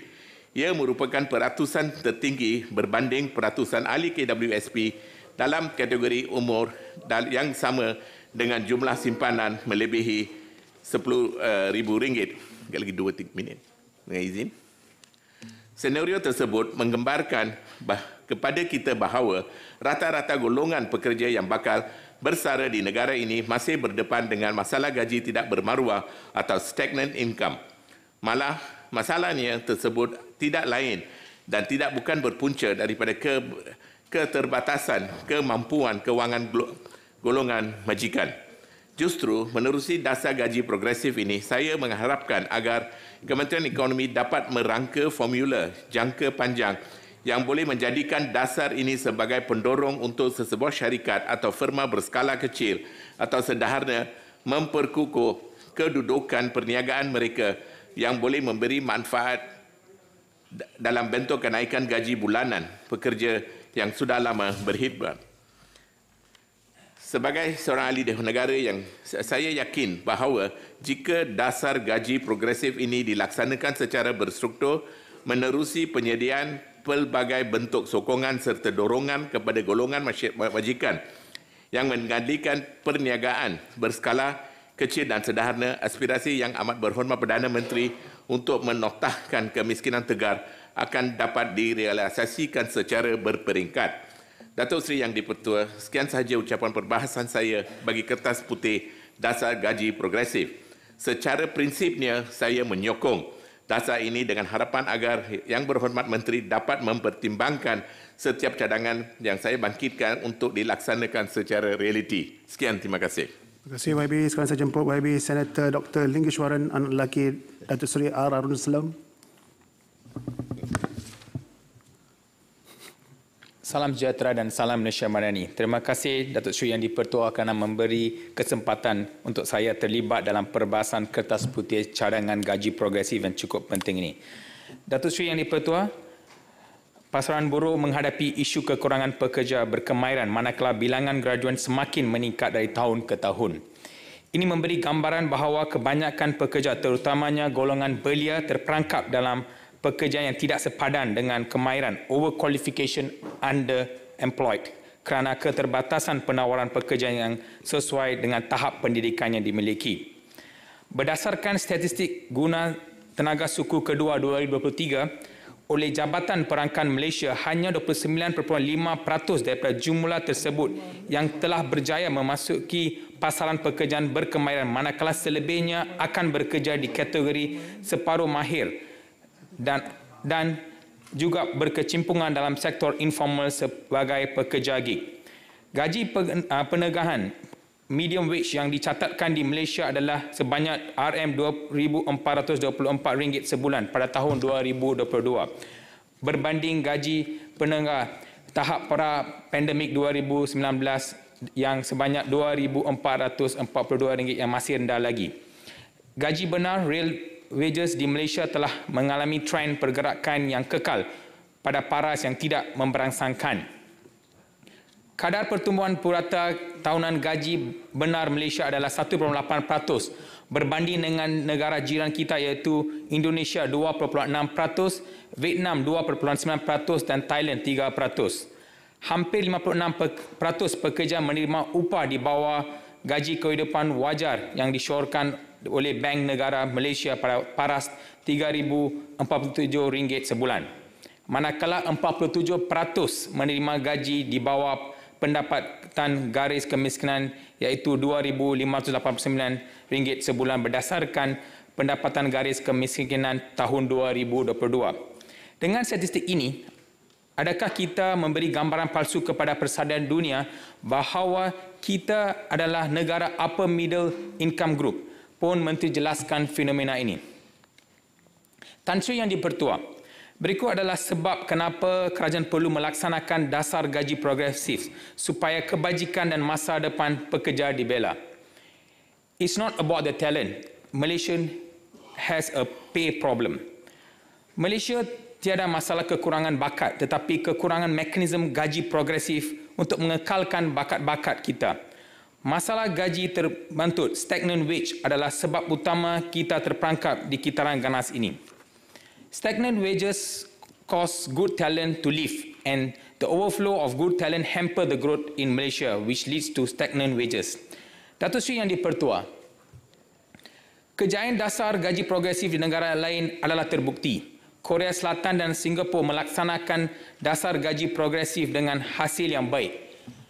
Pampasan pekerja sebagai peratus KDNK adalah kira-kira 50% di Korea Selatan dan sedikit lebih 40% di Singapura. Berbanding Malaysia, pampasan pekerja sebagai peratus KDNK adalah 32.4% saja pada tahun 2022. Singapura sebagai contoh, lebih daripada 70,000 pekerja di sektor security, pembersihan dan landscape telah mendapat manfaat daripada dasar gaji progresif dengan kenaikan gaji penengah sebanyak 30%. Dasar gaji progresif juga tepat pada masanya kerana ia selaras dengan sasaran RMK 12 untuk mencapai 40% dalam pampasan pekerja sebagai peratus KDNK. Datuk Seri Yang di-Pertua, sokongan syarikat tempatan adalah kunci kejayaan pelaksanaan dasar gaji progresif. walaupun dasar gaji progresif sekarang bersifat sukarela, kerajaan boleh timbangkan insentif-insentif bagi mendapat sokongan dan melaksanakan dasar gaji progresif secara lancar. Contohnya, mewajibkan gaji progresif dalam syarat pelesenan tertentu seperti pelesenan syarikat sektor pembuatan untuk memanfaatkan pekerja kilang, pelaksanaan gaji progresif sebagai prasyarat menyertai tender kerajaan, insentif gaji progresif setakat ini adalah secara sukarela kerana syarikat di Malaysia setakat ini tak mampu melaksanakan gaji progresif secara wajib. Setakat ini, syarikat yang layak akan mendapat insentif sebanyak RM200 selama 12 bulan sahaja bagi pekerja peringkat permulaan entry level serta sebanyak RM300 bagi pekerja bukan peringkat permulaan. Soalan saya kepada Menteri, instead of going from 200 to 300 to 0 after 12 months, can the government gradually reduce the incentive amounting starting from 13th month until it reaches 0 in about a year or two? Adakah YB Menteri tahu bahawa satu tong gas di pedalaman Sabah dan Sarawak boleh mencecah RM40 hingga RM50 dan kadar kos di Lembah Kelang dan juga Pulau Pinang lebih tinggi berbanding dengan bandar lain seperti Kelantan dan juga Terengganu? Adakah Menteri mengambil kira keadaan ini semasa membuat pertimbangan kadar subsidi untuk dasar progresif ini? Datuk Seri Yang di-Pertua, dasar gaji progresif ini akan bertumpu kepada pekerja Malaysia yang gaji tidak lebih daripada RM5,000. Secara keseluruhan, pekerja berkemainan rendah, pekerja separuh mahir dan fresh graduates dijangka mendapat manfaat besar daripada gaji progresif ini. Sebagai projek rintis, saya setuju dengan seling gaji yang ditetapkan. Namun dalam masa jangka panjang, kita perlu memberi tumpuan yang lebih kepada pekerja profesional mid-career yang masih mendapat gaji yang rendah bagi kemahiran dan pengalaman mereka. Saya nak tanya kepada Menteri, bilakah kerajaan akan mempertimbangkan perluasan dasar gaji progresif kepada golongan yang memiliki gaji lebih daripada RM5,000? Atau adakah kerajaan bercanang untuk meningkatkan lagi kadar brain drain kita ke paras lebih daripada 5.5% sekarang? Saya mahu Menteri menyatakan hari ini bilakah kumpulan ini akan mendapat perhatian. 2024, 2025 atau 2026? Pohon jelaskan. Datuk Seri Yang di-Pertua, dasar gaji progresif ini adalah resources intensif dan perlu sentiasa dikemaskini selaras dengan tahap gaji am, kos sara hidup dan kemampuan majikan dan syarikat. Banyak lagi usaha diperlukan untuk rundingan gaji tiga pihak, tripartite negotiation, dan kerajaan perlu berwaspada terhadap kemungkinan tingkah laku mengeksploitasikan daripada pihak majikan seperti mengurangkan kebajikan pekerja ataupun menukar terma syarat kontrak pekerja untuk mengimbangi kos yang tinggi. Jadi, saya mohon menyokong dasar gaji progresif ini untuk memberikan masa depan baru dan cerah kepada generasi Malaysia yang akan datang. Sekian, terima kasih. Terima kasih. Sekarang saya jemput YB Senator Datuk Seri Hajah Zurainah binti Musa. 7 minit ya. InsyaAllah Yang Berhormat Datuk Seri Yang di-Pertua, saya akan cuba kondenskan. Assalamualaikum warahmatullahi wabarakatuh. Salam sejahtera. Terima kasih Datuk Seri Yang di-Pertua kerana mengizinkan saya menyertai perbahasan Kertas Putih Cadangan Dasar Gaji Progresif selama 7 minit. Saya sekali lagi ingin mengucapkan tahniah dan syabas kepada Kementerian Ekonomi kerana mengambil langkah proaktif yang mampu memberikan manfaat besar kepada syarikat tempatan yang boleh meraih peluang ini. Lebih-lebih lagi, ramai tidak sedar bahawa cara sesebuah kerajaan untuk mengenangi kos sara hidup bukan sahaja dengan kawalan harga barang, tetapi juga boleh dilakukan dengan memastikan terdapat peningkatan terhadap pendapatan rakyat Malaysia. Dan saya dapati bahawa langkah yang diambil oleh kerajaan sebelum ini, mohon maaf, adalah lebih reaktif daripada proaktif apabila kita berbincang mengenai isu kenaikan pendapatan rakyat. Dasar gaji progresif merupakan perkara yang sangat-sangat ditunggu-tunggukan oleh rakyat, terutamanya golongan B40. Bantuan untuk meningkatkan gaji yang setimpal dengan peningkatan kos sara hidup tidak akan tercapai tanpa bantuan kerajaan. Apatah lagi untuk melonjak Malaysia ke arah negara berpendapatan tinggi. Dasar yang tidak wajib ini merupakan game changers. Dengan izin sangat-sangat diperlukan di mana ia akan melibatkan peningkatan gaji kemahiran dan produktiviti pekerja yang akan dipantau dan dirancang dengan rapi. Pada masa yang sama, pihak majikan perniagaan kecil dan sederhana akan memperoleh bantuan untuk membiayai kadar peningkatan gaji ini dan meraih faedah daripada peningkatan produktiviti, kesetiaan pekerja dan daya saing syarikat. Dan tidak ada lagi gaji tepuk yang tak masuk payroll tu. Tak ada dah gaji tepuk sebab semua pun it's a win-win situation ya. Dengan izin Datuk Seri Yang di-Pertua. Dengan adanya dasar ini, kita sedang mewujudkan asas untuk memberi insentif kepada majikan demi menaikkan gaji pekerja secara sukarela. Ini akan memastikan peningkatan daya saing dan produktiviti syarikat. We are using a carrot and not a stick. Unlike the minimum wage policy dengan izin Datuk Seri Yang di-Pertua. Saya mengambil maklum jawapan Timbalan Menteri Ekonomi dalam jawapan perbahasan Belanjawan 2024 bahawa semua persoalan berkaitan dasar ini akan dijawab sewaktu perbahasan kertas putih. Meskipun saya melambung pelbagai pujian terhadap dasar ini, saya tetap mempunyai beberapa pertanyaan untuk memastikan perancangan pelaksanaan dasar ini benar-benar membawa impak yang bermakna kepada rakyat. Terdapat beberapa soalan yang telah saya tanyakan semasa perbahasan Belanjawan 2024. Akan saya ulangi semula kerana persoalan ini dikatakan akan dijawab oleh Yang Berhormat Menteri. Berapakah bajet yang telah diasingkan untuk inisiatif ini dan berapakah anggaran syarikat dan pekerja akan dapat manfaat daripada ini? Jikalau jumlahnya terlalu sedikit, ia tidak akan mampu untuk memberikan kesan yang besar kepada market forces dengan izin dalam meningkatkan pendapatan rakyat. Seterusnya, apakah faktor yang akan diutamakan dan faktor-faktor pertimbangan yang akan dilakukan? Kita perlu memastikan imbangan antara sektor strategik seperti sektor elektrik dan elektronik, khususnya semiconductor, dan juga sektor yang mengajikan pekerja mahir di Malaysia dengan jumlah yang banyak seperti sektor perkhidmatan. Selain itu, saya juga mempunyai beberapa soalan tambahan. Benarkah kerajaan akan menjamin bantuan pembiayaan gaji kepada majikan PKS untuk 1 tahun sahaja?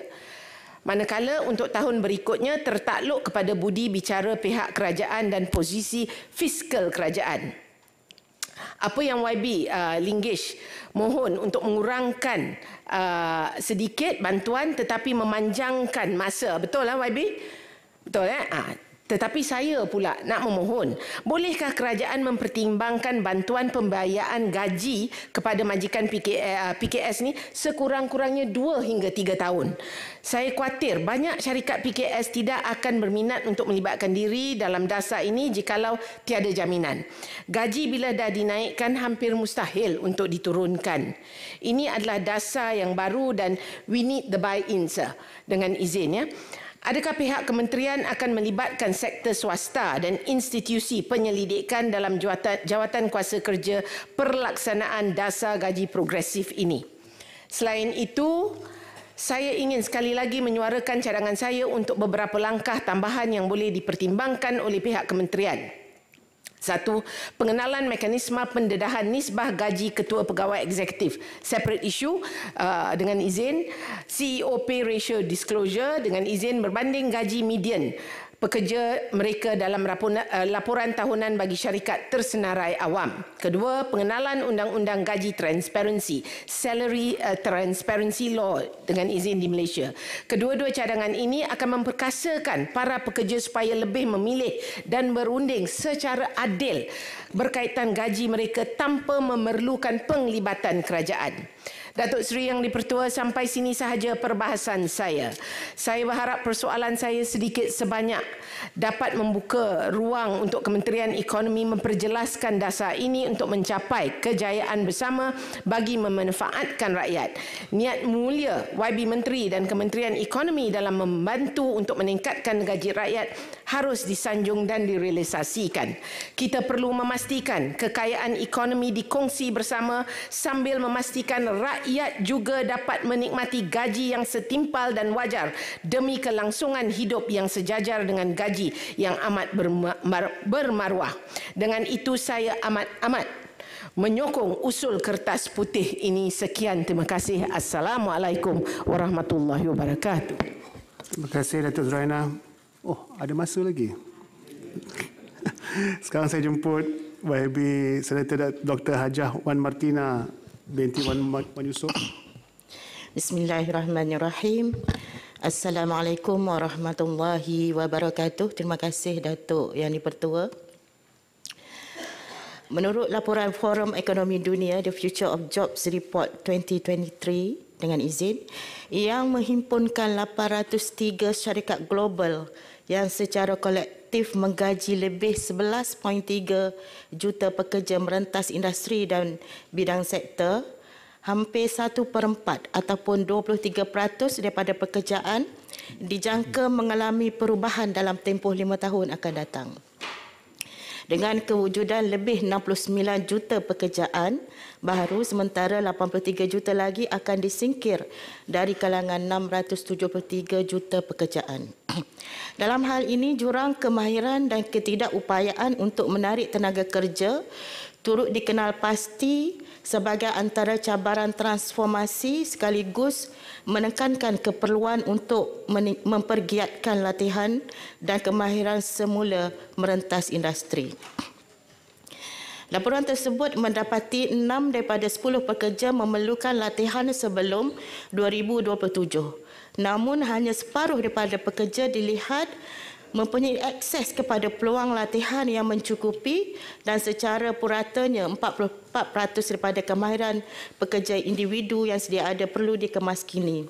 Justru apakah pendekatan kerajaan dalam menyokong peralihan kepada pekerjaan masa depan menerusi latihan semula, latihan kemahiran semula, reskilling dan juga upskilling, struktur pendidikan dan sistem sokongan sosial yang bukan sahaja membawa pulangan pelaburan kepada majikan tetapi juga meningkatkan tahap kepuasan dan produktiviti pekerja. Pada masa yang sama, apakah bentuk sokongan yang ditawarkan kepada para majikan untuk menyediakan skim pampasan berasaskan insentif agar ia sejajar dengan prestasi pekerja dan lebih penting untuk melindungi kesihatan mental pekerja? Realitinya, pekerja menerima gaji berasaskan prestasi dan juga usaha keras mereka. Tetapi ia boleh membawa implikasi seperti tahap tekanan yang lebih tinggi atau kepuasan kerja yang rendah. Sehubungan dengan itu, tumpuan kepada aspek kenaikan gaji sahaja adalah tidak memadai, tetapi ia perlu benar-benar disokong dengan pembangunan kemahiran serta struktur perlindungan sosial yang menyeluruh. Statistik guna tenaga suku pertama 2023 DOSEM menunjukkan sekitar 62.4% pekerja separa mahir dengan lebih 5.39 juta pekerja di Malaysia. Apakah pendekatan kerajaan dalam menangani situasi herotan gaji secara berkesan, terutama melibatkan pekerja mahir dan separa mahir, ekoran penetapan gaji minimum yang masih dikekalkan ketika ini? Ini termasuk langkah untuk memastikan supaya kumpulan separa kemahiran yang telah bekerja untuk tempoh antara 10 hingga 15 tahun tidak akan dipinggirkan daripada dasar gaji progresif.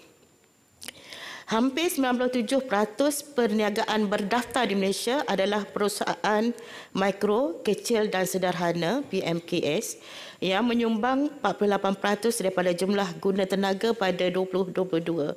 Oleh itu, apakah strategi kerajaan bagi memastikan pemberian insentif kepada PMKS berskala kecil secara berkesan berbanding firma-firma besar secara adil dan telus merentas bidang sektor supaya pelaksanaan dasar ini akan dapat memanfaatkan golongan sasar daripada kumpulan kemahiran rendah seperti pekerja am, pembersihan, pengawalan keselamatan, penyelenggaraan dan lain-lain.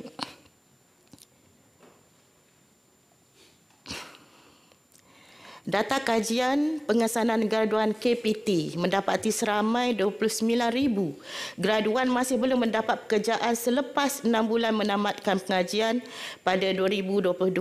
Jadi mengambil kira peningkatan tren kadar guna tenaga tidak penuh siswa azah yang mempunyai kelulusan tertiary tetapi bekerja dalam pekerjaan yang tidak sentanding dengan kelulusan mereka.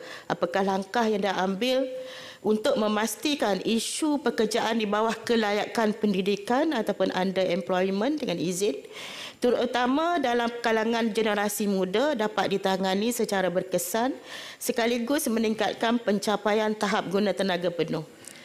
Sebagai usaha melahirkan lebih ramai tenaga bekerja berkemahiran tinggi, apakah inisiatif baru kerajaan untuk mengatasi jurang ini menerusi pemerkasaan pembangunan kemahiran termasuk syarat untuk menjalani kursus ataupun latihan yang diiktiraf kerajaan sebagai salah satu prasyarat kenaikan gaji tahunan di bawah dasar gaji progresif. Saya rasa saya berhenti setakat itu. Kalau saya sambung ini lebih 7 minit.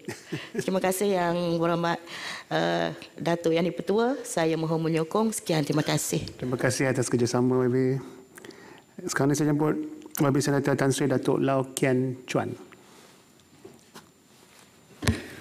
Terima kasih Datuk Yang Di-Pertua kerana memberi saya peluang untuk membahas unit unsur Kertas Putih Cadangan Dasar Gaji Progresif 2023 yang dibentangkan oleh Yang Berhormat Menteri Ekonomi di Dewan Yang Mulia ini. Cadangan Pendasaraan Dasar Gaji Progresif secara sukarela merupakan satu langkah positif ke arah menambahbaikkan gaji dan upah pekerja seiring dengan peningkatan tahap kemahiran dan produktiviti. Saya berpendapat bahawa pelaksanaan dasar ini memerlukan usaha gandingan bahu daripada 3 pihak: kerajaan, majikan dan pekerja. Pihak majikan menyambut baik terhadap pemberian insentif kewangan kepada majikan pada awal pelaksanaan dasar gaji progresif. Dan pada masa yang sama, kerajaan harus menyokong usaha sektor perniagaan yang ingin melaksanakan perstrukturan semula untuk memajukan bidang perniagaan mereka menjadi lebih daya saing, menambah hasil jualan dan untung, dan seterusnya menambah baik dasar peningkatan gaji pekerja seiring dengan pertumbuhan produktivitas.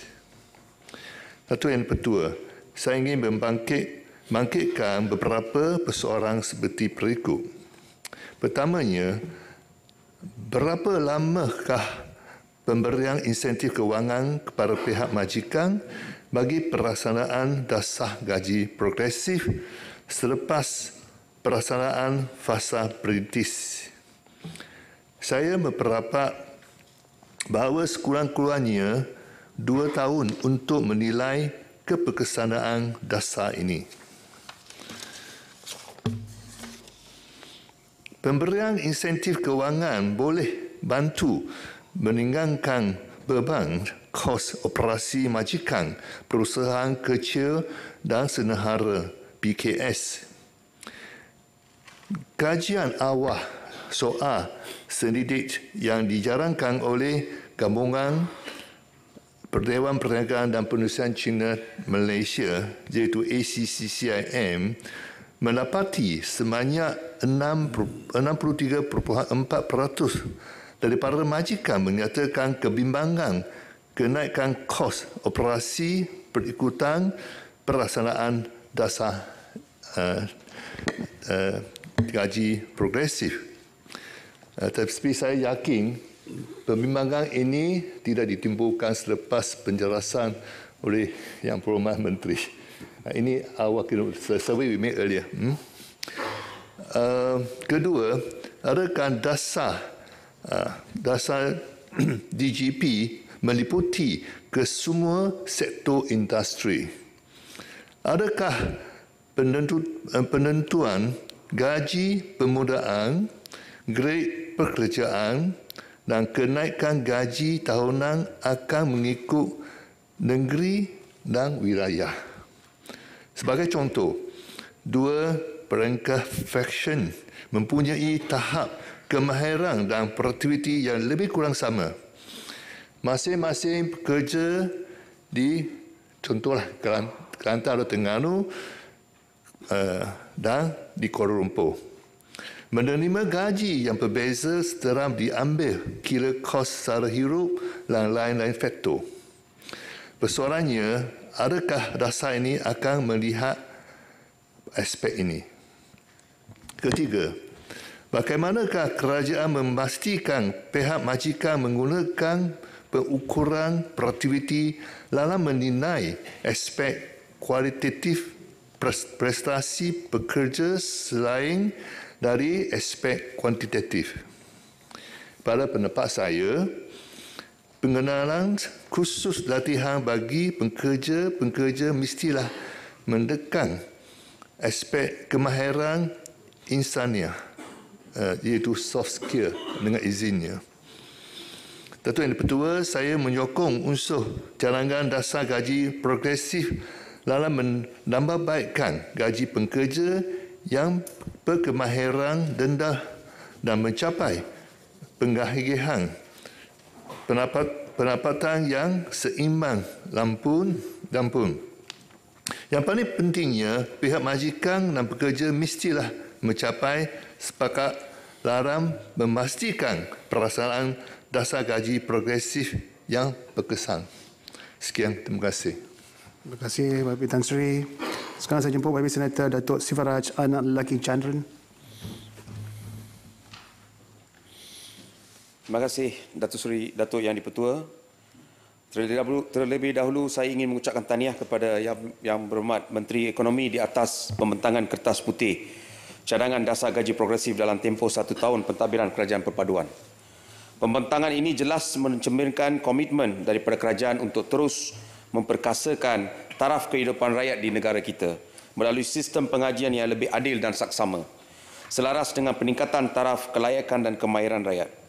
Datuk Yang Dipertua, jika kita teliti perbandingan indeks gaji benar, tenaga kerja Malaysia didapati menerima gaji yang rendah berbanding dengan negara-negara serantau seperti Thailand dan Indonesia.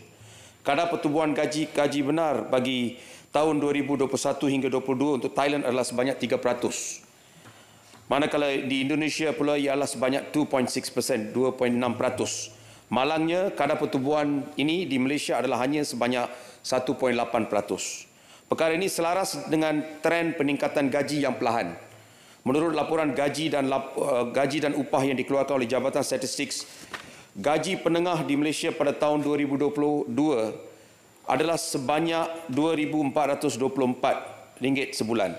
Walaupun ekonomi negara berada dalam proses pemulihan pasca pandemik COVID-19, jumlah gaji penengah yang dicatatkan masih rendah berbanding dengan gaji penengah RM2,442 yang direkodkan pada tahun 2019.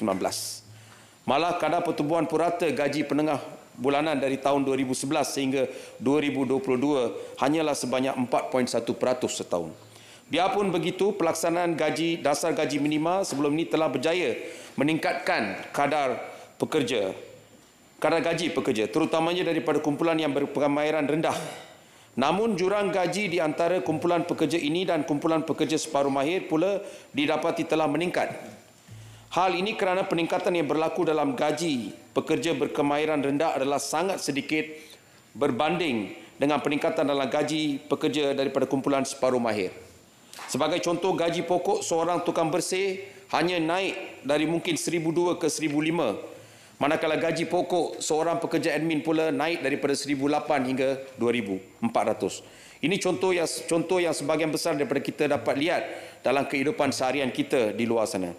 Datuk Yang di-Pertua, mengambil kira kedua-dua perkara ini, saya lihat dasar gaji progresif ini sebagai satu langkah yang bersamaan dengan dasar pembetulan gaji yang pernah dilaksanakan di Singapura sebelum ini. Dasar ini juga adalah selaras dengan ketetapan dalam kajian separuh penggal RMK 12 yang telah menetapkan sasaran gaji penengah kepada 2,700 sebulan pada tahun 2025. Manakala purata kadar pertumbuhan produktiviti pekerja kepada 3.7% bagi tempoh 2021 hingga 2025. Sehubungan dengan itu, saya menyambut baik pemberian insentif kepada entry level RM200 dan non-entry level RM300. Saya percaya insentif ini akan menggalakkan lebih ramai majikan, terutamanya dari kalangan perusahaan kecil dan sederhana untuk mengambil bahagian dalam usaha ini yang dijangka untuk memberi manfaat kepada sekurang-kurangnya 66.6% atau 4 juta pekerja yang bergaji di antara RM1,500 hingga RM4,990. Dalam pada itu, memandangkan sebahagian besar PKS di negara kita berdepan dengan isu-isu berkaitan aliran tunai yang stabil, saya ingin membawa kepada perhatian Yang Berhormat Menteri agar insentif dibayar kepada majikan tersebut pada setiap suku tahun dalam tempoh 6 bulan tuntutan dikemukakan, dipendekkan mungkin ke dalam tempoh 3 bulan tuntutan dikemukakan. 6 bulan merupakan satu tempoh masa yang cukup panjang dan membabitkan kos yang agak tinggi, terutamanya untuk syarikat-syarikat PKS. Penyaluran insentif dalam tempoh masa yang lebih singkat akan menjadi satu dorongan kepada PKS untuk melaksanakan dasar gaji progresif secara lebih komited. Dalam kertas putih ini, kerajaan juga telah mengenal pasti sebanyak 5 strategi untuk meningkatkan penyertaan majikan dalam pelaksanaan dasar ini. Walaupun kelima-lima strategi ini merangkumi beberapa elemen penting dalam proses pengajian, namun hala tujuannya kelihatan masih samar. Kita memerlukan pendekatan yang lebih agresif yang bersifat top-down, terutamanya selepas tempoh percubaan agar kita dapat benar-benar merealisasikan objektif dasar ini. Walaupun pendekatan top-down ini akan memberi kesan besar terhadap hubungan kerajaan dan industri, saya melihat pendekatan ini sebagai satu-satunya pendekatan yang dapat merealisasikan usaha ini, terutamanya selepas tempoh dengan izin grace period yang diberikan. Mungkin dalam jangka masa panjang, kerajaan boleh mempertimbangkan pelaksanaan sistem insentif yang lebih menyeluruh selain daripada insentif berbentuk kewangan. Contohnya pelepasan cukai, pengurangan kadar levy dan sebagainya, yang mungkin akan menjadi strategi yang lebih baik untuk kerajaan dalam memastikan kelangsungan pelaksanaan dasar ini dalam jangka masa yang panjang, memandangkan beban fiskal yang bakal ditanggung oleh kerajaan melalui pemberian insentif kewangan juga agak besar. Datuk Yang di-Pertua, akhir sekali, saya ingin melihat jawatan kuasa kabinet yang ditubuhkan oleh pelaksanaan dasar gaji progresif ini bersifat terlalu eksklusif dengan keanggotaan yang didominasi oleh golongan pentadbir semata-mata. Saya berpandangan jawatan kuasa ini juga perlu dianggotai oleh wakil-wakil industri dan pekerja agar juga boleh memberi input mereka di peringkat tertinggi pelaksanaan dasar ini. Oleh itu, saya ingin mencadangkan kepada YB Menteri agar lebih banyak subkomiti yang turut dianggotai oleh pemegang taruh yang penting seperti wakil industri dan pekerja ditubuhkan supaya pelaksanaan dasar ini dapat dilaksanakan dengan lebih hands-on dengan izin berbekalkan pengalaman dan pengetahuan wakil-wakil ini. Akhirnya, untuk membolehkan industri-industri ini terus mengaji pekerja-pekerja mereka selepas tempoh pemberian insentif, kerajaan harus memastikan pertumbuhan ekonomi yang mampan dan berterusan. Tanpa ekosistem ekonomi yang positif, sukar bagi kita untuk mencapai matlamat dasar gaji progresif dalam jangka panjang. Maka pertumbuhan ekonomi secara holistik adalah penyelesaian jangka panjang dan kekal dalam merealisasikan agenda dasar gaji negara. Dengan itu, Datuk Yang di-Pertua, saya mengakhiri pembahasan saya pada kali ini dengan harapan soalan-soalan dan cadangan yang dibangkitkan akan diberi perhatian oleh Yang Berhormat Menteri dan juga Kementerian. Datuk Yang di-Pertua, saya mohon menyokong. Terima kasih. Sekarang saya jemput YB Senator Datuk Dr. Arman Azhar bin Abu Hanifah. Terima kasih Datuk Seri Yang di-Pertua. Saya teruskan perbahasan hari ini, iaitu Kertas Putih Cadangan Dasar Gaji Progresif. Sebelum itu, Datuk Seri Yang di-Pertua, saya mewakili rakan-rakan Dewan Negara ingin mengucapkan jutaan terima kasih kepada Yang Berhormat Menteri Ekonomi kita, YB Rafizi, yang menjadi pemudah cara kepada ahli Dewan, kepada PMX, yang akhirnya menjadi laksana di mana semua masalah kita telah dilaksanakan dan telah diselesaikan. Terima kasih Yang Berhormat Menteri. Saya menyambut baik dasar yang dibentang dalam usaha bagi mereformasikan pasaran kerja dengan gaji yang lebih tinggi melalui model dasar gaji progresif. Seperti mana kita lihat, negara kita sedang berhadapan dengan cabaran ekonomi global yang tidak menentu. Struktur ekonomi mula menunjukkan jurang pembangunan dan pendapatan, ruang fiskal yang terhad, peralihan struktur ekonomi yang perlahan dan isu pekerja terperangkap di tahap pendapatan pertengahan serta masalah pasaran buruh. Dengan suntikan insentif yang dirangka untuk merancakkan keboleh pasaran seiring produktiviti, secara teorinya, model DGP ini mampu melahirkan pasaran buruh yang berkemahiran dan berproduktiviti tinggi. Namun demikian, DGP ini dilaksanakan secara penyertaan sukarela daripada pihak majikan. Saya pada pandangan Datuk Seri Yang Dipertua merasakan pihak kementerian melihat senario ini jika sambutan daripada majikan adalah meleset daripada hipotesisnya yang dijangka dengan model DGP ini dapat dilaksanakan. Andai model DGP ini tidak dapat mencapai objektifnya dalam tempoh yang disusun, apakah langkah intervensi oleh pihak kementerian untuk mencapai sasaran dalam usaha ke arah pembangunan industri-industri dengan pertumbuhan dan nilai yang tinggi atau high growth value dengan izin seperti digariskan dalam kajian separuh penggal. Berbalik kepada tempoh pelaksanaan insentif DGP ini, berapa lamakah tempoh pelaksanaan yang sewajarnya diperlukan oleh pihak kementerian untuk mendapatkan hasil yang dijangkakan? Seterusnya, jika ada majikan yang menyertai skim DGP ini, adakah masih mampu menjanakan produktiviti seperti sepatutnya dalam tempoh pelaksanaan skim ini berjalan? Adakah sebarang penalti yang akan dikenakan kepada majikan-majikan kerana pelaburan daripada pihak kementerian kepada gaji pekerja dilihat seperti sia-sia? Datuk Seri Yang Dipertua, apakah pendekatan yang diambil oleh pihak kementerian untuk membendung konstitusi ini berlaku?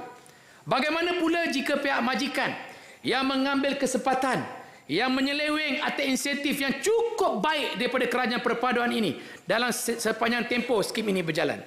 Daripada cadangan-cadangan diusulkan dalam Kertas Putih DGP ini, pihak kementerian akan melaksanakan program-program latihan kepada pekerja-pekerja sejajar peningkatan gaji agar seiring dengan kemahiran. Mengapakah pihak kementerian tidak membuka peluang dan ruang melibatkan para majikan agar latihan kemahiran yang diberikan kepada pekerja turut dipelajari oleh majikan agar kedua-dua pihak mendapat manfaat? Ini dapat menyelamatkan majikan daripada terkontang-kanting dan jika pekerja beralih ke majikan lain selepas tamat tempoh skim ini. Datuk Seri Yang Dipertua, sekurang-kurangnya majikan dapat menjalankan tugasan bagi kekosongan jawatan tersebut sementara mendapat pekerja baru. Daripada kemahiran yang diperlukan daripada latihan yang disediakan, majikan tidak perlu mengeluarkan kos tambahan untuk menghantar pekerja baru menjalani pelatihan di luar. Saya syorkan ini kerana rata-rata majikan yang menerima skim ini adalah terdiri daripada PMKS, di mana mereka bukanlah syarikat gergasi yang mempunyai kapital yang besar untuk kerap menghantar pekerja menjalani latihan dan kursus.